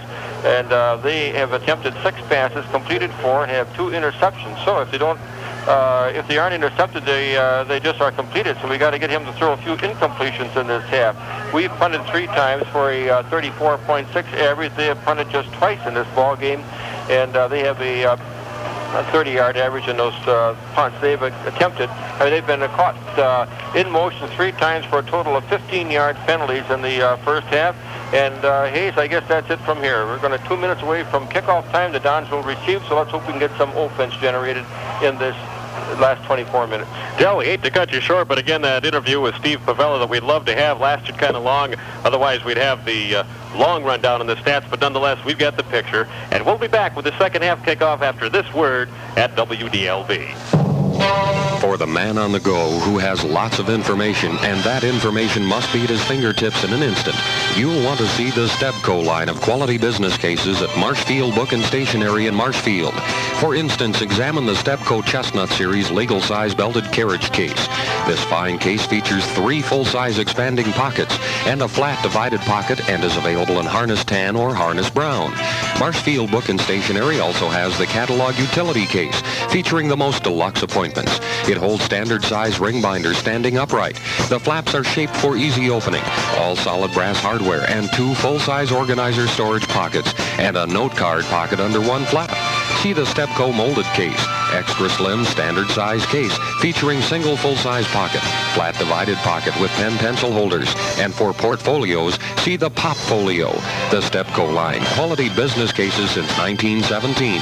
Available at Marshfield Book and Stationery on McMillan, across from the Casa Loma in Marshfield. This has been the 1981 WISAA State Championship Football Game Halftime Show. Sponsored by the DNR Furniture Mart, the Clinique Lounge, and Marshfield Book and Stationery. Stay tuned as the second half of tonight's WISAA State Championship Football Game comes your way next here on WDLB. Hayes Callaghan, Del Connaughty back here with you from Titan Stadium. We've got full glasses of water, and we're all set to roll for the second half here in the state championship game where there's no score. Del, should be a great second half. Well, it's just 2 very, very evenly matched football teams. I want to tell you, this is a credit to the central part of Wisconsin. Last night, D.C. Evers winning their big game, taking Class A. Mosinee winning the championship in their division. Columbus is playing in a state championship down here and is doing Central Wisconsin proud the way they played this first half. And win, lose, or draw, I want to tell you, I'm so very, very proud of this team because there's so much youth on this team. I've been harping about that for the last 6 games, I want to say, and how they have come through. I don't know who's going to win it, but win or lose, I think Marshall can be extremely proud of this team. And I want to tell you that we're going to welcome those boys back at Columbus about 3 hours after this game ends. And there is a fantastic crowd down here from Marshfield. And they're all going to head for the Columbus High School gym. It's going to be almost 1 o'clock in the morning before we get back. And what a parade it's going to be back to Marshfield. We had this last year down at Manitowoc. It was a regular parade coming home. But it's going to be a fun night. So if you're roaming around town, just come up to Columbus about 1 o'clock and follow the fire trucks or whatever they're going to have. And it's going to, you can be very, very proud. As I say, I'm going to say it right now, win or lose. Marshfield can be proud of our football teams, and they're really showing it down here tonight. Now we're going to receive this second half kickoff, and let's hope we get something generated. We've had good field position throughout this game, and we have not had a turnover. They've had 2. We could not take advantage of it. So let's hope we continue to play turnover-free and get some points on the board in this half. As Dell said, we put together a couple of drives, the Dons that is. They tried a field goal at one point, and it was blocked. And then another time they got down close in Thomas More territory, but a couple of penalties and a couple of throws for losses nailed them back there, and the Dons just couldn't quite work. But now again, they will receive here in this second half of play. Still no score from Titan Stadium on the campus of the University of Wisconsin-Oshkosh between Milwaukee Thomas More and Marshfield Columbus. All set to go here for the second half. Cavaliers out there. We could be thinking in terms of overtime, too. Maybe it's a little bit early. We're 24 minutes away from that. But we went through it last year, and I don't know if an old man like me can take another one of those. Dell's kidding, folks. Teeing the ball up and getting set to kick it off will be Andy Gates, the 6-foot, 180-pound senior for Milwaukee Thomas More. Dick Stevens back deep to receive on the right side. Robbie Wagner deep on the left.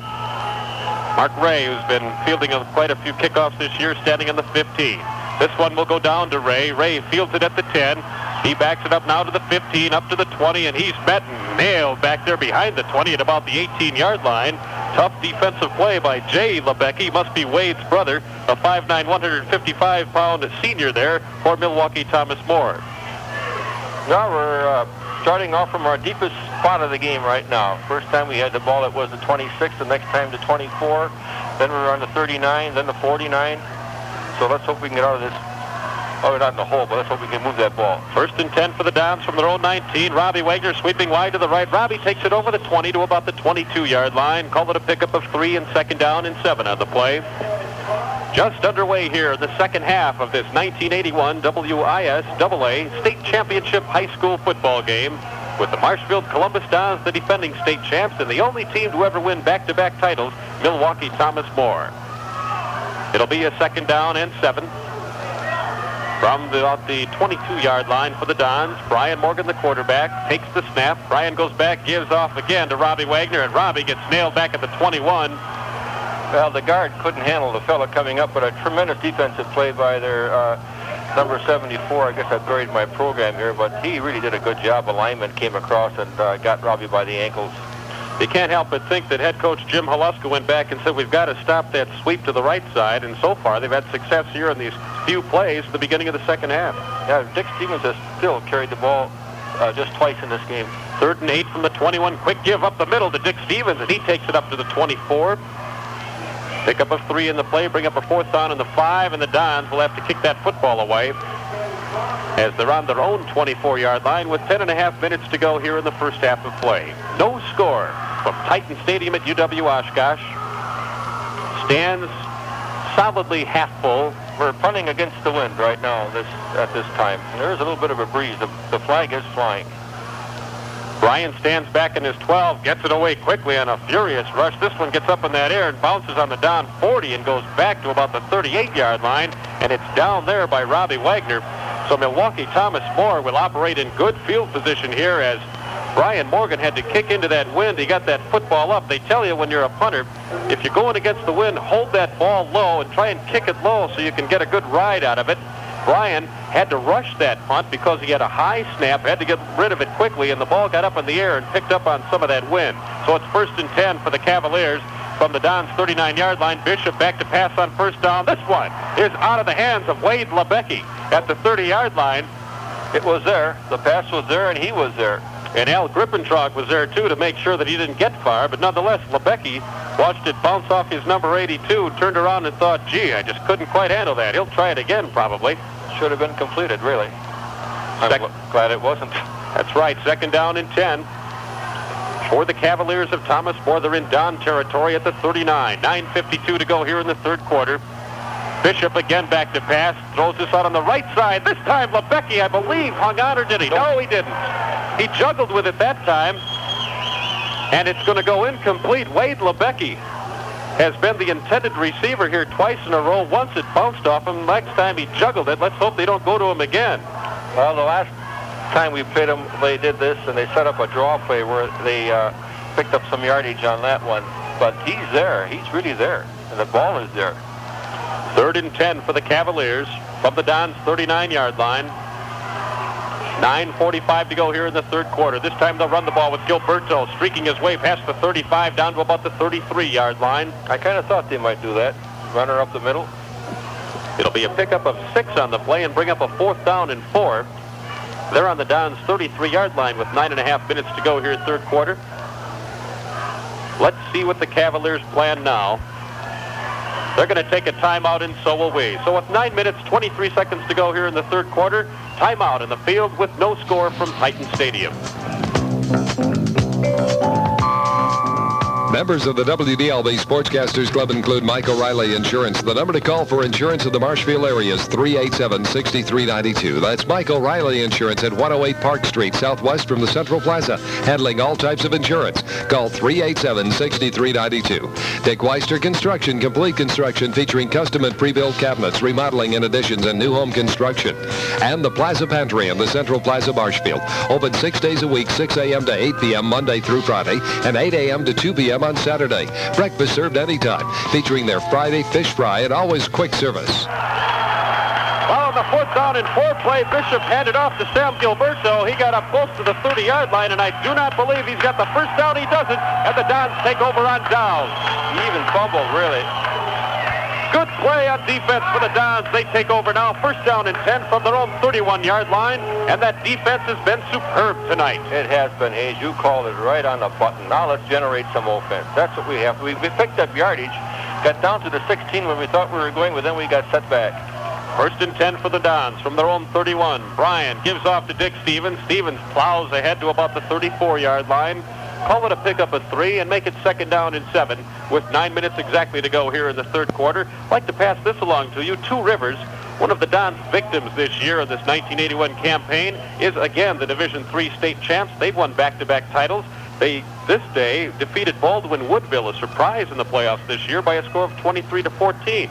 So Two Rivers, one of the Dons' victims, again a state champ. And the Dons are state champs themselves and want to be crowned that way again.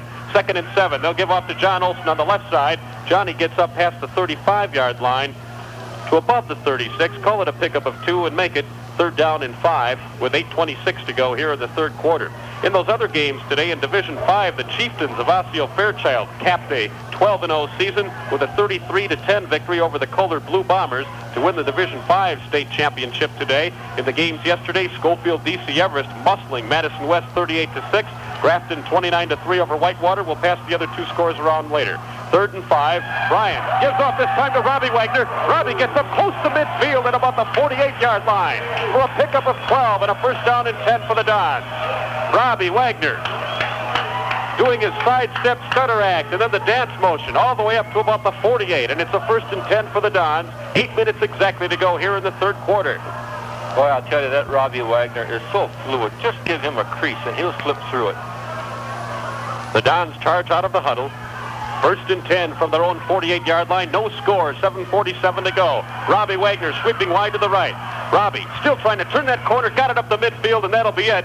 And they ran Robbie into the Dons water table down there. A couple of buckets of water, and they didn't quite go over, though. Well, one of his own players should have really picked him up. Held on to him there. Yeah, really. Kept him from going into that table. The ball spotted on the 50. It'll be a 2nd down and 8 for the Dons. 7 minutes, 40 seconds to go here in the third quarter as Steve Jones brings in the new play, and Tony Pickler has his place along head coach Walt Kroll, who's now pacing from right to left on the sidelines. Dons operating from left to right in the meanwhile on the near side. 2nd and 8. Bryan again sweeping right to Robbie. Cuts inside. Robbie takes it over the 45 to the 41-yard line. Robbie Wagner heads up running and showing what he can do in the state championship game here. Robbie will get up to the 42. They'll call it a 1st down and 10 for the Dons again. Just made it. 7.5 minutes to go here, third quarter. The Dons on the move. 19 carries already. He's going to hit 30 in this game. 126 yards. 1st and 10 for the Dons. From the Cavalier 42-yard line. Maybe this will be the drive where they can put something on the board. Hopefully it will be. Again, operating on the near side. 1st and 10 from the Cavalier 42. Brian Morgan sends Zakowski in motion. The give to Dick Stevens, and he gets rocked, spun around, and nailed back behind the line of scrimmage to about the 43. Tough defense out there for Milwaukee Thomas More. Greg Ochalik again in on that play. Boy, he's a good one. You bet he is. Oh, they got a good team. We're not going to ever deny that. We're playing a good team, and we are a good team ourselves. Don't ever forget that. There's 2 good high school football teams on the field. 2nd down and 10 for the Dons. They'll call it back to the line at the 42. Brian fakes a quick pass, runs out of that pocket to the right, gets it away at the last minute. See if they call a flag on there. Brian is lucky. Yeah, he should have had intentional grounding. There were no Dons near that football. Dick Stevens was running a fly pattern, or John Olson rather, was running a fly pattern down the right sideline, and he was not within 15 to 18 yards of that football. He meant to throw a quick pass to Tom Cross, but Tom Cross got held up at the line of scrimmage and never got off the line of scrimmage. Tommy did not get a chance to turn around, and now he's conferring with head coach Kroll. He was kind of held up there. 3rd down and 10 for the Dons from the Cavalier 42. 6:38 to go, 3rd quarter. Again to Robbie Wagner. Robbie's got some running room. Oh, he loses his footing. Stumbled. Robbie took it down to the 35, and if he had not lost his footing, he may have gained quite a bit more on that play. 6:25 to go, 3rd quarter. The Dons move that ball up to the 35. It'll be a pickup of 7 on the play. They'll call it 6 on the scoreboard. It's a 4th down and 4 for the Dons. And Brian will stand back at about his own, or make it the Cavalier 48-yard line to punt this football away. Zidell is back deep to receive along with Baker. Brian takes the snaps, got to get rid of it quick. He does. Lost this one down to about the 10, where it takes it down, bounce, holds up. Do they get it? Oh, they couldn't quite hold it inside. That ball took a bounce in the 10, then held up at about the 1-yard line. The Dons raced down there. A couple of them tried to hold it back in vain, but it skipped into the end zone. So the Cavaliers will start 1st down and 10 from their own 20-yard line with 5:55 to go here in the 3rd quarter. Oh, what a game, I'll tell you. You can start biting your fingernails, folks, because it's that type of night. 1st and 10 for the Cavaliers of Milwaukee Thomas More. I was going to pass along those other state championship scores to you from yesterday. The Mosinee Indians, again, Division IV state champs, along with Cashton. That Cashton team giving up 3 points over 2 years. They are something. Bishop back on 1st down and 10. They'll do an end around on the right side, and that goes up to about the 25-yard line. The pickup of 5 in the play, 2nd down and 5 from the 25 for Milwaukee Thomas More. I really haven't picked out the ball carrier on that one yet. That was kind of tough to see. Yeah. Milwaukee Thomas More wears white uniforms with the baby blue numerals. And when you're looking through glass with all kinds of reflections there are still no excuses for not knowing who it is. 2nd down and 5. This time Gilberto tries his luck and gets it up close to the 30. We can recognize him. And that'll be close to the 1st down as well. They're going to call timeout, maybe have a measurement on this. They're going to bring in the sticks. Or no, it's a 1st down and 10. They'll skip the sticks. 1st and 10. Gilberto gets the 1st down yardage with 5:21 to go here in the 3rd quarter. Still no score, and what a championship battle this is. The Cavaliers back at the line, 1st and 10 from their own 31. Bishop gives off to the halfback this time, coming out of the backfield, and gets his way up to the 35-yard line, maybe the 36. See who the ball carrier was that time. They've got a new man in that backfield. Did they change numbers at halftime? Yes, and I believe Gilberto is number 27 now.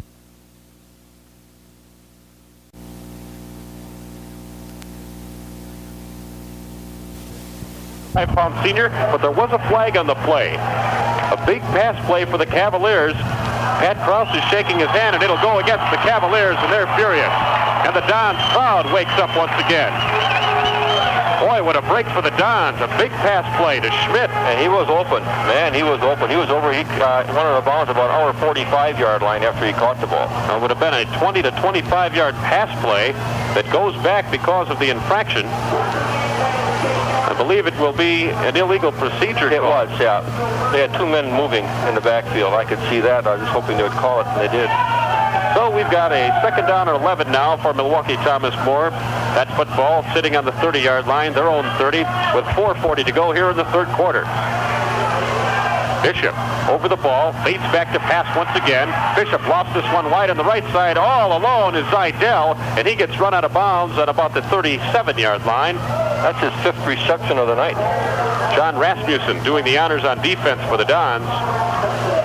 4.5 minutes exactly to go, third quarter. They'll spot that ball between the 37 and the 38-yard line. We'll call it the 38. And it's a 3rd down and 3 for Milwaukee Thomas More. Another big play for the Dons defense. They sure came up to the occasion tonight.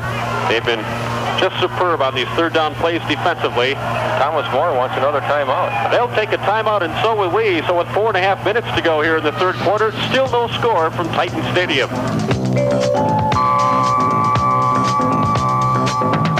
Members of the WDLB Sportscasters Club include Shallows Nursery, landscaping specialists for all your planting and pruning needs. Free estimates and a complete design service available. Arts Body and Alignment Shop, Highway 13 South, Marshfield. For the finest body work for your vehicle, large or small, Arts Body and Alignment Shop, Highway 13 South, Marshfield does it all. And Chong Realty ERA at 1406 South Central Avenue in Marshfield. See Ken Chong, Bill Draxler, Hilbert Fries, Loretta Heiding, Jean Lou, Hazley, or Roy Pfister at Chong Realty. 4.5 minutes to go here in the third quarter. It's 3rd down and 3 for Thomas More from their own 38-yard line. And Tom Bishop has got his team back at the line. Bishop makes a quick scoop. He'll go wide to the right to Gilberto. The Dons may have snuffed it. We'll see. He got some extra yardage at the end there on a lunge, and we'll see if they kept him short. See where he crawled. Yep, he got the first down. I thought they had him back there. Boy, it looked like they did. Either that or he may have touched his knee, but they're calling it a 1st down and 10. So 1st and 10, and Gilberto just barely got the yardage as that ball is on the 41-yard line. He needed 3 yards from the 38. So a big 3rd down play for the Cavaliers. Room to operate now. 1st and 10 from their own 41. 4:24 to go, third quarter. This one is again to Gilberto. He skips up over the 45 to about the 47-yard line. It'll be a pickup of 6. Call it 2nd down and 4. Our linebackers have to fill those holes much faster than they've been doing this half. He is a fine lateral runner out there, Dell, and if you give him any daylight, he'll take advantage of it. Our linebacker right now is on that side is just not filling in fast enough. Paul McShane brings in the play from the sidelines for Milwaukee Thomas More. 3:55 and rolling here in the third quarter. 2nd down and 4 from their own 47 for Thomas More. Bishop goes back to pass. Under a quick rush by Richie Nicolai. This one's complete to Seidel at the 20, at the 10, at the 3-yard line before he's nailed by Dick Stevens. And a heads-up play and catch by Mike Seidel. Streaked his way between that defense, and now Milwaukee Thomas More is down deep in Don territory. They've got a 1st down and 10 from the Dons 3, and now we need some defensive heroics by the Dons. He's completed 6 passes tonight, or 7. Everyone has been to Seidel. 1st and goal from the 3, not 1st and 10. 3:37 to go here in the third quarter. 1st and goal. Bishop spins, turns around, gives to Gilberto, and he's nailed. Johnny Rasmussen in on that tackle, along with Zimmerman. It'll be a 2nd down and goal from the 3. 3:19 to go and rolling from the third quarter. Don's defense with a big task right now. They've got to keep this team out of the end zone. 2nd and goal from the 3. Bishop takes the snap, fakes, goes up the middle to Gilberto. He doesn't have it. It'll be a 3rd and goal from about the 1-yard line, though, as he did pick up a yard or 2 in the play. 2:55 to go, third quarter. That ball is spotted on the 1-yard line where it's 3rd and goal. And a big defensive play for the Dons. Can they keep him out of this end zone now via the touchdown route and maybe block a field goal attempt or something like that? 3rd and goal from the 1. Milwaukee Thomas More knocking on the door. The Dons stiffening up on defense. And he takes it himself, and it's a touchdown. Tom Bishop took it himself right up the middle, and it's a touchdown for Milwaukee Thomas More. So with 2:34 to go here in the third quarter, it's Thomas More 6, Columbus nothing. An extra point attempt coming up in just a moment. Well, that big play to Seidel is what set it up. And you can't help but think that 3rd down and 3 run by Gilberto back just a couple of moments ago, which kept this drive going, was big. Extra point attempt coming up. The place kicker will be Andy Gates. Here's the snap. The ball is down. This boot is up. And it's good. So with 2 minutes, 34 seconds to go here in the third quarter of play, Milwaukee Thomas More 7, the Marshfield Columbus Dons nothing. Members of the WDLB Sportscasters Club include the Hair Shop, located in St. Joseph's Hospital on the first floor west. Open Monday through Friday, 8 a.m. to 5 p.m. for patients, employees, and open to the public, featuring unisex cosmetology services. How to win at the losing game. Call the Diet Center in the Central Plaza, Marshfield, 387-8087. Diet Center counselor Sandra Deladen will help you win the losing game. H&S Manufacturing Company of Marshfield, manufacturers of H&S forage wagons and manure spreaders, supporting the youth of the central Wisconsin area all year long. And Mars Gun Shop, located 3 miles south of Marshfield and 3/4 of a mile west on Mill Creek Drive, featuring all kinds of gun repair. Over 400 guns in stock at all times and a full line of ammunition and reloading supplies. 2:34 to go in this third quarter. The Dons will get the football now. Andy Gates boots this one up high, soccer style. Fielded at the goal line by Robbie Wagner. Robbie to the 5, to the 10, to the 15. Robbie up to about the 18-yard line, and he's smothered by a mountain of Milwaukee Thomas More Cavaliers. The Dons will start over, first down and 10. They'll spot the ball back on about the 19-yard line. It's first and 10 for the Dons. They'll start over from where they did last time. Now they move the ball back up to the 20. I don't understand that one.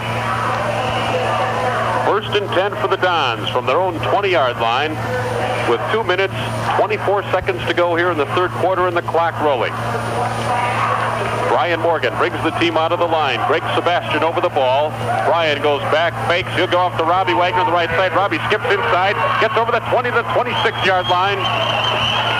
Big play for Robbie Wagner. Just when they think he's going to sweep wide to the right, he cuts back inside, but Robbie is down. Let's hope it's not that shoulder. Let's hope it's not. He's been hurt there before. He's gained 140 yards right now and 21 carries, and we just will not be the same team out there without him. Robbie Wagner is down in the field, and some of the assistant coaches are attending to him now. The ball will be spotted on the 26, where it'll be a second down and 4 for the Dons. Just over 2 minutes to go here in the third quarter. 2 minutes, 3 seconds to go. Milwaukee Thomas More on top, 7-0 over Marshfield Columbus. 2:03 to go here, third quarter. Robbie's up. He's up. He's got to come out for a play, but he'll be back. He's tough all right. Yeah. That was a 6-yard gain, so we got him at 139 yards. When you see both arms move when he walks out, you got to feel happy about it. Yeah. You know it's not a bad shoulder problem or anything like that. Robbie will just have a seat back there on the bench right now. Take a breather. Meanwhile, the Dons come back to the line of scrimmage, second down and 4 from their own 26.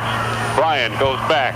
He gives off to John Olson. John can't find anywhere to go. Tries to get some yardage out of it, and he got fooled, and he's down at the line of scrimmage. John Olson started out streaking to the left side, saw it was all bottled up over there, so he tried to cut back inside and then hesitated again and finally went up to the line of scrimmage before he was pummeled by a couple of Thomas More defenders. Now, I might add that Robbie Wagner is back in the game right now. Third down and 4 for the Dons. They have the ball on their own 26-yard line with 1:24 to go and rolling here in the third quarter. Plenty of time. It's a 7-0 ball game, a defensive game all the way. Brian takes the snap. They'll go off on the left side now. And Robbie Wagner took it up to about the 28-yard line. It'll be a pickup of 2. Well, we have to punt against this wind again. And last time Brian punted against the wind, he had a 15-yard punt. That got caught up in the wind up there high. We'll see if Brian can hold that ball low and get a good punt off with it and streak it underneath that heavy wind, which is up higher. There are 54 seconds left here in the third quarter of play. Fourth down and 2 for the Dons from their own 28. Brian will stand back on his 17-yard line. Baker back deep for the Cavaliers. There's the snap. Gets this one up high again, but some distance. This one goes down into Cavalier territory, fielded at the 45. Baker takes it over midfield and gets down to about the 47-yard line. So the Cavaliers will operate first down and 10 in Don territory from the 47-yard line. They're going to put that ball in the air again. They had success with it, and there's a flag on the play, Dell, and we'll see what this is all about on the far side of the field. The Thomas More player indicated to the other player decline it, so it had to be on the Dons. 34 seconds left here in the third quarter of play. in motion on Columbus on a punt. Declined. It's declined, and it'll be first down and 10 anyway for Milwaukee Thomas More. The ball spotted on the Dons' 47-yard line. 34 seconds left in the third quarter. 7-0, Milwaukee Thomas More on top in this football game. Close game all the way. Tom Bishop, the quarterback. First and 10. He'll take the snap, flags all over the place. Son Thomas More, another in motion. Jim Haluska is furious with that one. Just threw his hands up in the air and put him back down, and now he's wandering around there on the far side. Doesn't take much to get Jim excited. It'll bring up a first down and 15 as they move that ball back into Cavalier territory over the midfield stripe to the Cavaliers' 48-yard line. Illegal procedure. First down and 15 now for Milwaukee Thomas More. 22 seconds to go and counting here in the third quarter. First and 15. Bishop brings his team up to the line. This may be the last play of the quarter. Bishop goes back, hands off to Gilberto. Gilberto spins his way to midfield, and that's about it. 7 seconds and counting.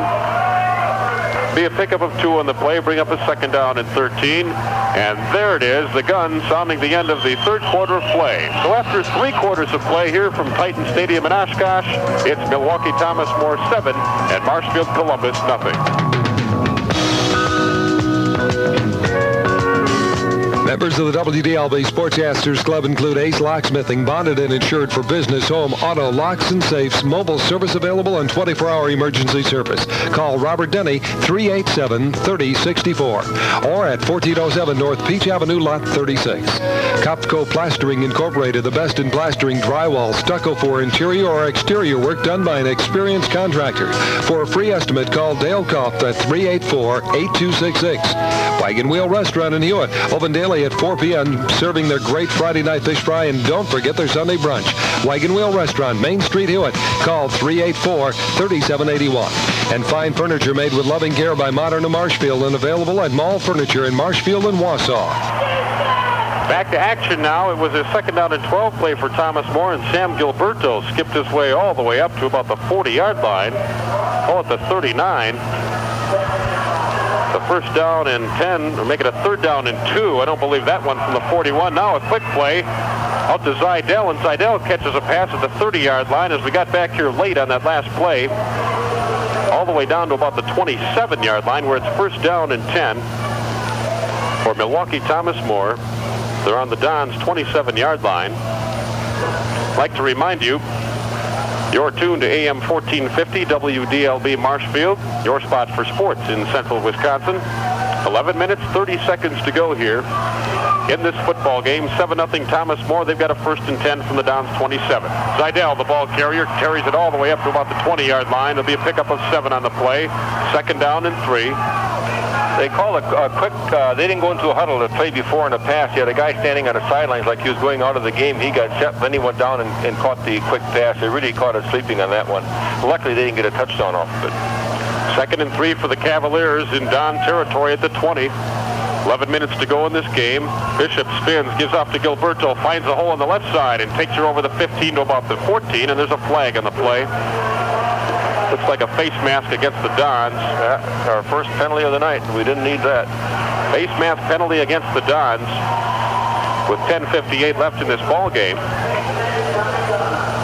We'll see what becomes of this. Well, they'll march her off. We're at the 20-yard line. They'll probably put it on the 10. Oh, we're at the 15-yard line, so they'll put her on about 7. So the referee's marching the ball off now. It is down to the 7-yard line. It'll be a first and goal from the 7 for Milwaukee Thomas More. With 10:58 to go here in this ball game, and they own a 7-0 lead. Plenty of time left for the Dons. They've got to get some things rolling here. Defense, they really need them now. First and goal from the 7. Bishop sprints out himself, and he gets nailed back behind the line. Arm tackle that time for the Dons. Jim Creer got across and got him for a loss. Jimmy Creer had to fight off a block, and at the same time, he got his hand on the foot of Tom Bishop. Tripped him up back at the 9-yard line, where it's second down and goal from the 9. 10:27 to go and counting in this football game. 7-0 Thomas More over Columbus. Second and goal from the 9, and the Dons fans start up the defense cheer. Bishop takes the snap, fades, goes on the left side, completed, a touchdown. A touchdown for Milwaukee Thomas More. And I believe Gilberto, no, it was not Gilberto hauling that in instead. That was Schmidt again. It was Chris Schmidt, the end, the 6-foot, 175-pound end. So that puts 13 points on the board now for Milwaukee Thomas More. An extra point attempt coming up with 10:14 to go in this game. Andy Gates will do the honors for Thomas More as he gets set. Tom Bishop, the quarterback, will hold. Here's the snap. The ball is down. This kick is up, and it's good. So with 10 minutes, 14 seconds to go in the game, it's Milwaukee Thomas More 14 and the Marshfield Columbus Dons nothing.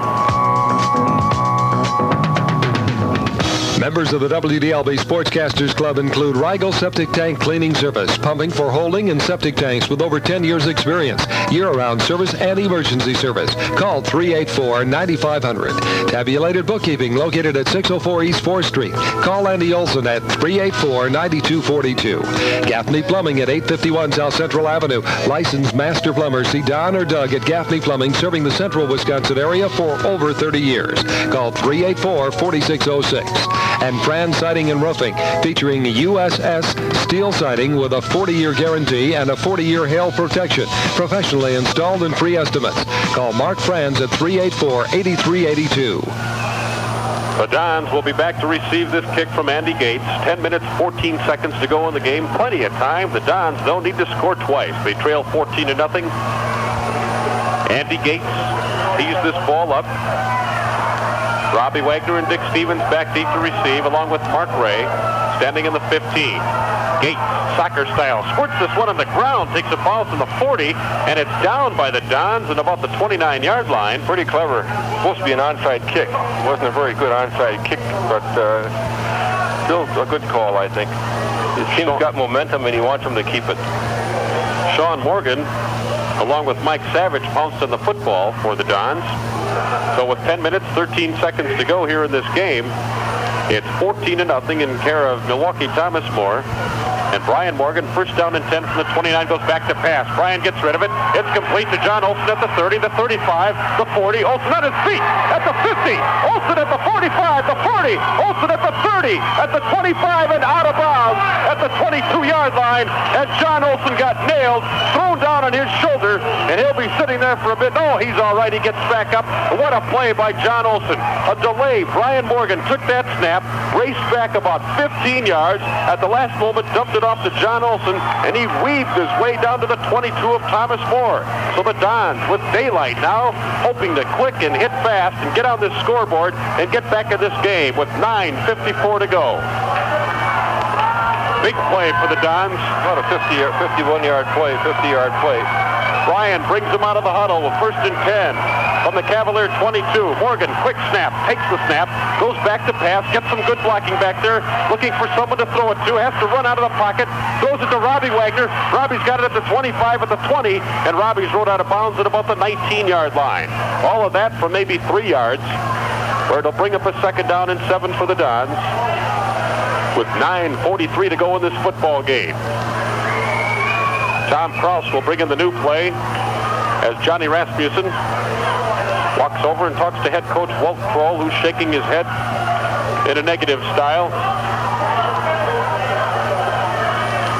Don's all set to roll. 2nd down and 7. Here's the play. Robbie up the middle. Robbie takes it over the 15 to about the 13-yard line. Robbie Wagner got on his horse that time. They'll spot the ball between the 13 and 14-yard line. 9 minutes, 23 seconds to go in this game. It's a 3rd down and 2 from the Dons. The ball between the 13 and 14 of Milwaukee Thomas More. Brian breaks the huddle, breaks Sebastian up over the ball. 3rd and 2 from the Dons. Robbie Wagner gets the call wide to the right side. Robbie weaves. Robbie gets to the 5. Robbie's got a touchdown. Robbie Wagner with a weave stop wild dance, took it over the right side for a touchdown. And the Dons answer that last touchdown immediately. And now with 9 minutes, 3 seconds to go in this game, it's a 14-6 ball game with an extra point attempt coming up. Who says the Dons are through? I hope it's not you. We don't believe it, and neither does this crowd. It's 14-6, extra point attempt coming up. Big touchdown for Robbie Wagner. 14-6. Dick Stevens takes a couple steps back. Brian Morgan will hold from the 10. Here's the snap. It's down. Dick's got this one up. It's good. And with 9 minutes, 3 seconds to go in this game, it's now Milwaukee Thomas More 14, Marshfield Columbus 7. Members of the WDLB Sportscasters Club include the Northway Mall on Marshfield's north side. Shop inside in comfort all year long. Open 9:30 a.m. to 9 p.m. Monday through Friday, 9:30 a.m. to 5 p.m. Saturday, and noon to 5 p.m. on Sunday. Smith Cartage Company, local long distance and interstate moving. Contract carrier, free estimates. Call Pat Smith at 387-3434. The Central Wisconsin Sportsman's Club, supporting and backing the youth of Central Wisconsin. For more information about the Central Wisconsin Sportsman's Club, call 384-2665. At Hardee's Restaurant, located on the corner of Central and Ives across from the Northway Mall. Hardee's, supporting the youth and their activities in Central Wisconsin. The Dons have got some life once again. 71 yards, 5 plays. We're back in the game, folks, so hang on to your hat. 14-7 the score. Thomas More on top by a touchdown. Plenty of time. 9 minutes, 3 seconds to go in the game. Dick Stevens holds his hand up high. All set to address this football. 1981 state championship game. Dick gets his toe into this one. A high end-over-end kick, as they normally say, but this is true. Fielded on the 8-yard line by Zidell. Up to the 20 and tripped up at the 24-yard line by Richie Nicolai, along with Zimmerman. So the defense will have to rise to the occasion here. It's first down and 10 for the Cavaliers of Milwaukee Thomas More from their own 25-yard line. We're under 9 minutes to go in the game, 8:57 to be exact, and it's 14-7. Thomas More leading Marshfield Columbus, and the crowd's going to get their defensive chant out of their back pockets and let her sail. And we got a crowd here from Marshfield. I'm going to repeat that again because there's a lot of people here. Quarterback Tom Bishop brings his Cavaliers to the line. Give off to Sam Gilberto. Gilberto gets up to about the 29-yard line, and he's just a fine ball carrier. Yep. Second down and 6. Always gets 120 yards and 24 carries, so he's really a workhorse for them, too. Been getting his yardage constantly tonight. A big reason why that team is on top by a touchdown right now. 8:18 and counting in the football game. 14-7. Thomas More over the Dons. Second down and 6 from their own 28-yard line. Call goes out for the defense. Bishop backs it up to pass now. Second down and 6. Lets one go long. This one is over the outstretched reach of the intended receiver out there for Milwaukee Thomas More, Chris Schmidt. He was down there, but the pass just wasn't there in time. Now a big third down play for the Dons. Third down and 6. Plenty of time. 8 minutes, 2 seconds to go in this game. Trailing by a touchdown at 14-7. Third and 6 for Thomas More from their own 28-yard line. Last couple of times they've had this, they used that draw play. Bishop and his Cavaliers break the huddle. Third and 6 from their own 28. Bishop is back to pass. A fierce rush. He gets this one off. It's complete to Gilberto, and he stops short at the 32. What a defensive play. I want to tell you about defensive plays. Boy, it was a screen pass. They're trying to set up, and Pat Mansell really snuffed that one out, but great. Boy, Mansell just hung back there long enough to see what was going on, and he'll stop him short, so it'll be a fourth down and 3. The ball on the 32-yard line. They'll have to kick it away. The Dons will get the ball back with 7.5 minutes to go in the game, trailing by a touchdown. Back deep to punt, John McShane. McShane stands at his 20, gets this one off a looping spiral, fielded on the 44-yard line by the Dons, Jimmy Blasinski, and they'll start over first down and 10 from their own 44. And now the offense will take over with 7:20 to go in this game, trailing 14-7, and this bipartisan Columbus crowd is on their feet. 7:20 to go in the game. Marshfield Columbus with a touchdown in their last possession, hoping to match that feat once again. First and 10 for the Dons from their own 44. Bryant breaks the huddle. Brian Morgan back to pass on first down. Gets a block, gets a rush, and he's nailed. Brian should have thrown the ball. He had lots of time. They were setting up the screen. He had Robbie Wagner in front of him as Wide well. open. Wide open. Robbie was wide open in front of him. Why he didn't throw it, I'll never know. I don't know what he was looking at. Greg O'Chalik was the guy who did the honors as well, and he's jumping around for some reason. The ball is spotted back at about the 25 of the Dons. A big loss in the play brings 19. up a second down and 10. Yeah, they were at the 44, now we're down to the 25, so we really going to take us right out of this drive. Second and 29 from the 25-yard line. 6.5 minutes to go in the game. Brian on a reverse. Gives it up to John Olson at the 30. Johnny gets it up to the 33. Be a pickup of 8 and a third down and 21 in the play. Boy, what a costly play that was. Well, I didn't know why he didn't throw the ball. Robbie was right 10 yards in front of him, wide open. Could be that he was blocked by O'Chalik, who came in, a much taller player, but you never know. From our vantage point, Robbie Wagner was wide open. He just couldn't see him or couldn't get the ball off in time or thought he could get away or something. But nonetheless, it's third down and 21 from the Dons from their own 33-yard line. Brian goes back again. That handoff to John Olson up to the 40 to about the 42-yard line. Be a pickup of 9. The Dons may have to cough up the football here. We'll see what they do. This is a critical play and a critical juncture of the game. And John Olson is down on the field now, and this time it may be that shoulder. 5:47 to go in this football game. The Dons facing a fourth down and long situation. The ball spotted on their own 41. It's 4th and 13. They trail in the game 14-7. There's a hush on this crowd right now. I think we're all sitting here a little bit stunned, really, at that one, because, well, of course, we're talking about high school kids down here. We're not talking about pros, and anything can happen. But there's no question in my mind that when you see that film, that ball should have been released. 4th down and 13 for the Dons. The coaches still tending to John Olson out there. Well, we have to pray for some kind of a break now because we're getting down. The clock is going against us right now. Johnny gets up, apparently all right. Walks his way over to the sidelines. It's 4th down and 13. And Brian will go back to punt the football away as he stands at his own 28. 5:43 to go. They'll have to work for their defense once again. Brian Morgan fields this snap, gets this punt off, barely, almost blocked it. Oh, did he spin one out of there? All the way down to the 14-yard line, fielded at the 14. The Dons defense covers, and they'll start over at about their own 17-yard line. And a great punt by Brian Morgan. A nice twisting spiral that found its way up in the air, and of course this time the wind is at his back.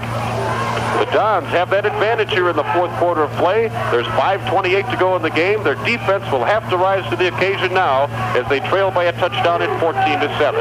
Well, it'll be interesting to see what Thomas More does. I'd almost be willing to bet they're going to try to keep the ball on the ground and get their yardage that way and run down the clock. First and 10 for the Cavaliers from their own 18-yard line. Gilberto, the ball carrier, takes it over the 20 to about the 22. Yeah, we can't afford to give them that much yardage on each play. He's good for 4 or 5 yards each time. Yep, he's got 124 yards now. Ball spotted on the 22-yard line. A pickup of 4 on the play. Call it second down and 6. 4:56 to go on the clock, and it's rolling. Second and 6. 14-7. Thomas More by a touchdown over the Dons right now. Second and 7 from their own 22. Second and 6, rather. Bishop gets the ball, hands off to Gilbert. No, he's stopped at about the 24-yard line. It'll be a pickup of 2, and it'll be a third down and 5. Richie Nicolai and Dick Stevens coming up to tag team on the D that time, along with Pat Krause. Bring up a third down and 5 situation, and what a third down defensive play for the Dons. Well, they spotted a little bit up further than I thought they would. They put it on a 25-yard line, so they're going to have less than 5 to go. They're only going to have about 3. I thought they had them back a little bit beyond that.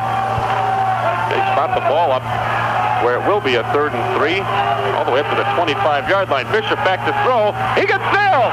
He gets sailed back above the 18-yard line. The defense once again rises to the occasion, and there are 3 minutes, 55 seconds to go. The clock rolling here from Titan Stadium in Oshkosh. So it'll be a fourth down situation coming up now. That ball backed up to the 20-yard line. 4th and 8. I tell you, that surprised me, that call. I thought surely they'd keep it on the ground to Hayes. I really did. He looked downfield. They were all covered. Clock rolling at 3:35 to go in this game. 4th and 8. They'll have to punt it away.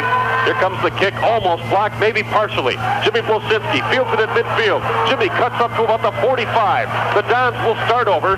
1st and 10 from the Cavalier 45-yard line with 3 minutes and 27 seconds to get into that end zone. They trail by a touchdown at 14-7, and now this Marshfield Columbus crowd stands up once again. They're getting plenty of chances here in this 4th quarter of play. Brian Morgan finishes his conference with head coach Walt Kroll, trots onto the field. 1st down and 10 for the Dons from the Cavalier 45. 3:18 and rolling. Brian brings the team up to the line. Sebastian centers the ball. Brian gives off to John Olson. Can't find running room. Cuts back inside. Now gets over the 45-yard line all the way down to about the 43, maybe the 42-yard line. He was kind of jumping around back. They didn't know where to go. It's like he stood there for a moment. Yeah, really. There was, but he still got 4 yards out of it. Spotted all the way at the 41. Bring up a 2nd down and 6 from the 41. 2:50 to go in the game. The clock rolling. The Dons down by a touchdown at 14-7. We're going to have to put it up, I'm afraid, from that far out. 2nd and 6. Olson in motion. Brian takes the snap, goes back to pass. Brian got a man deep on the right side. It's Tom Kraus. Oh, he can't get it. It's off his hands, but he was covered like glue by 2 defenders out there. And now it's a 3rd down and 6 for the Dons from the Cavalier 41. You got to remember that we have to get a 1st down now. Tom Kraus is about the only guy down in that pattern. I think one other end, but they were both really deep. There was nobody down short on the pass pattern that time. So we got to start thinking in terms of getting that 1st down, because if we don't get the 1st down, the game's over. Steve Jones brings this big 3rd and 6 play into the huddle. Johnny Rasmussen checks out. I hope it's not the screen pass. 2:34 to go in the game. 3rd and 6 from the 41 for the Dons. Brian goes back to pass. Gets a block.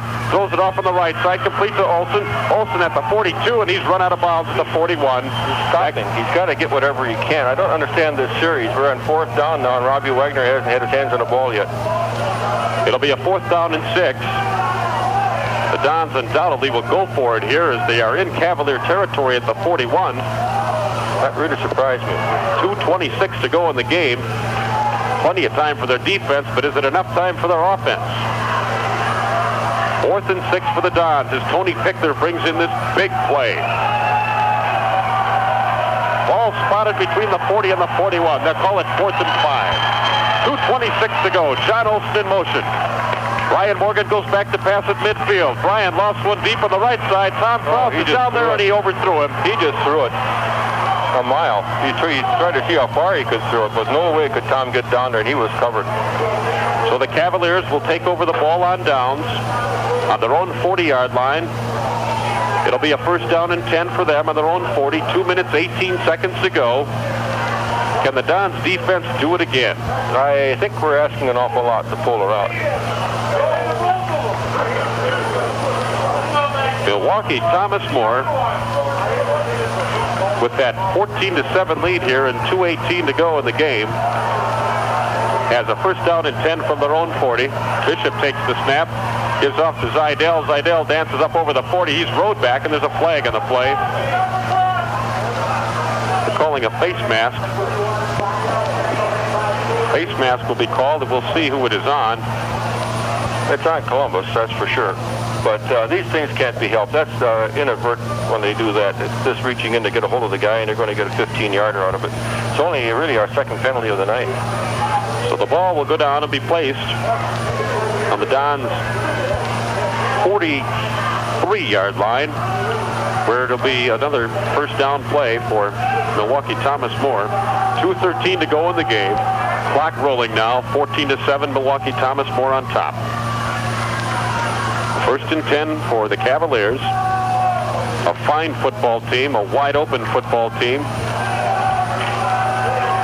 Tom Bishop, that quarterback. 1st and 10 from the Dons' 43-yard line. And there's flags in the play. Pat Mansell right away motioned that one of those fellows in the line was moving, and it's an illegal procedure. Yep. Well, I'll tell you, these guys have really done a job. I don't care what. We're going to get beat, I'm sure, right now. Unless a miracle happens, 14-7 the score is right now with 1:54 left. But they really gave us 110% down here, just like they have all year long. 1st and 15 now for the Cavaliers. The ball back on the Dons' 48-yard line. 1:48 to go in the game. Bishop taking his time. I don't understand this at all. He wants the clock to run down. He's a smart quarterback. 39, 138. He's counting. He knows how much time is left before the penalty. Now he takes the snap, gets it off to Gilberto, and Gilberto fights his way up to the 45-yard line. Be a pickup of 3. Call it 2nd down and 12 with that clock rolling at 1:24 to go in the game. Clock still rolling. There'll be a 2nd down play, and now head coach. I don't know why Columbus isn't calling timeout. Well, they just did. Yeah.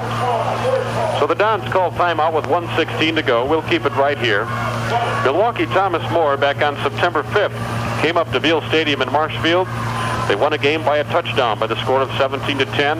That's their margin right here in the 1981 state championship football game. With 1:16 left to go, they own a 14-7 lead over Marshfield Columbus. They have a 2nd down and 12 situation coming up.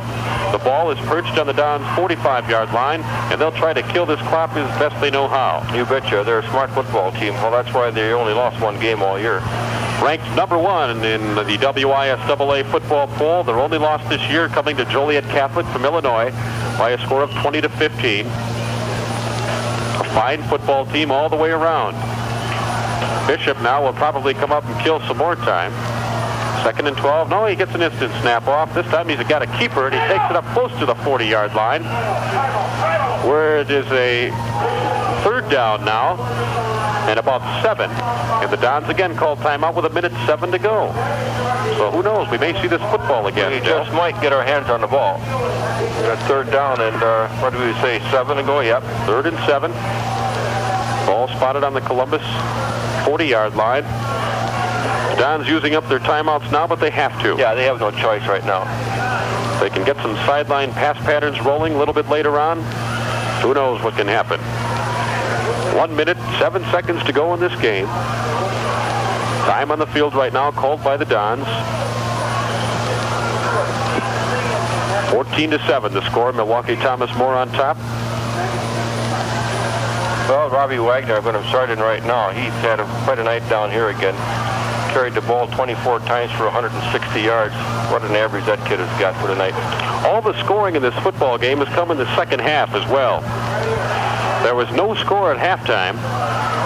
And then these teams went to work. Thomas More scoring first and then scoring second to take a 14-0 lead. The Dons coming back with a little over 9 minutes to go in this 4th quarter to cut the lead in half.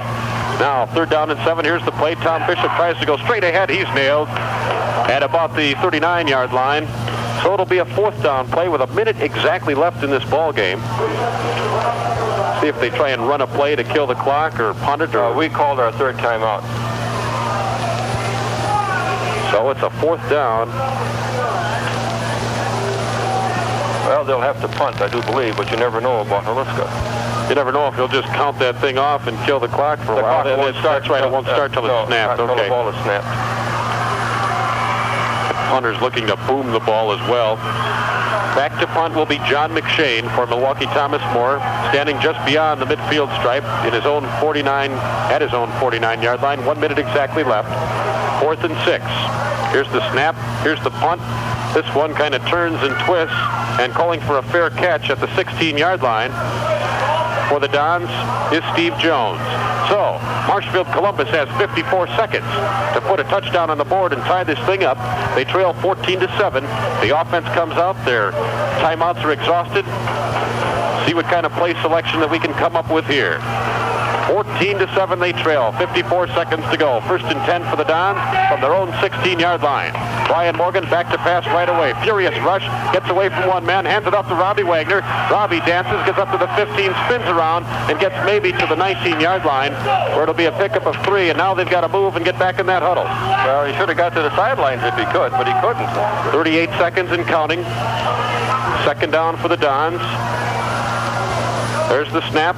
Brian goes back to pass again, lost this one out. All alone is Steve Jones. Steve Jones out of bounds at the 31-yard line. No, he's not out of bounds. Well, his head was out. Let's stop the clock at the 24. First and 10 for the Dons. That ball spotted at about the 33-yard line. 24 seconds to go. Clock stopped because he went out of bounds. Now it's rolling once again. First and 10. Brian back to pass. Brian throws this time on the right side. Complete to John Olson. Olson's at midfield. He lost the football, and it goes out of bounds.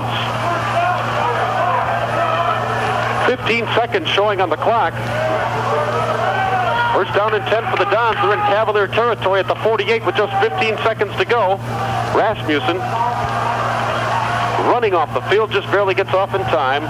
First and 10 from the Cavalier 48. 14 seconds left and counting. Brian back to pass again. Throws this one wide on the right side. It's incomplete. Incomplete pass stops the clock with 9 seconds left. It'll bring up a second down and 10. The Dons operating from the Cavalier 48-yard line. Time for maybe 2 more plays.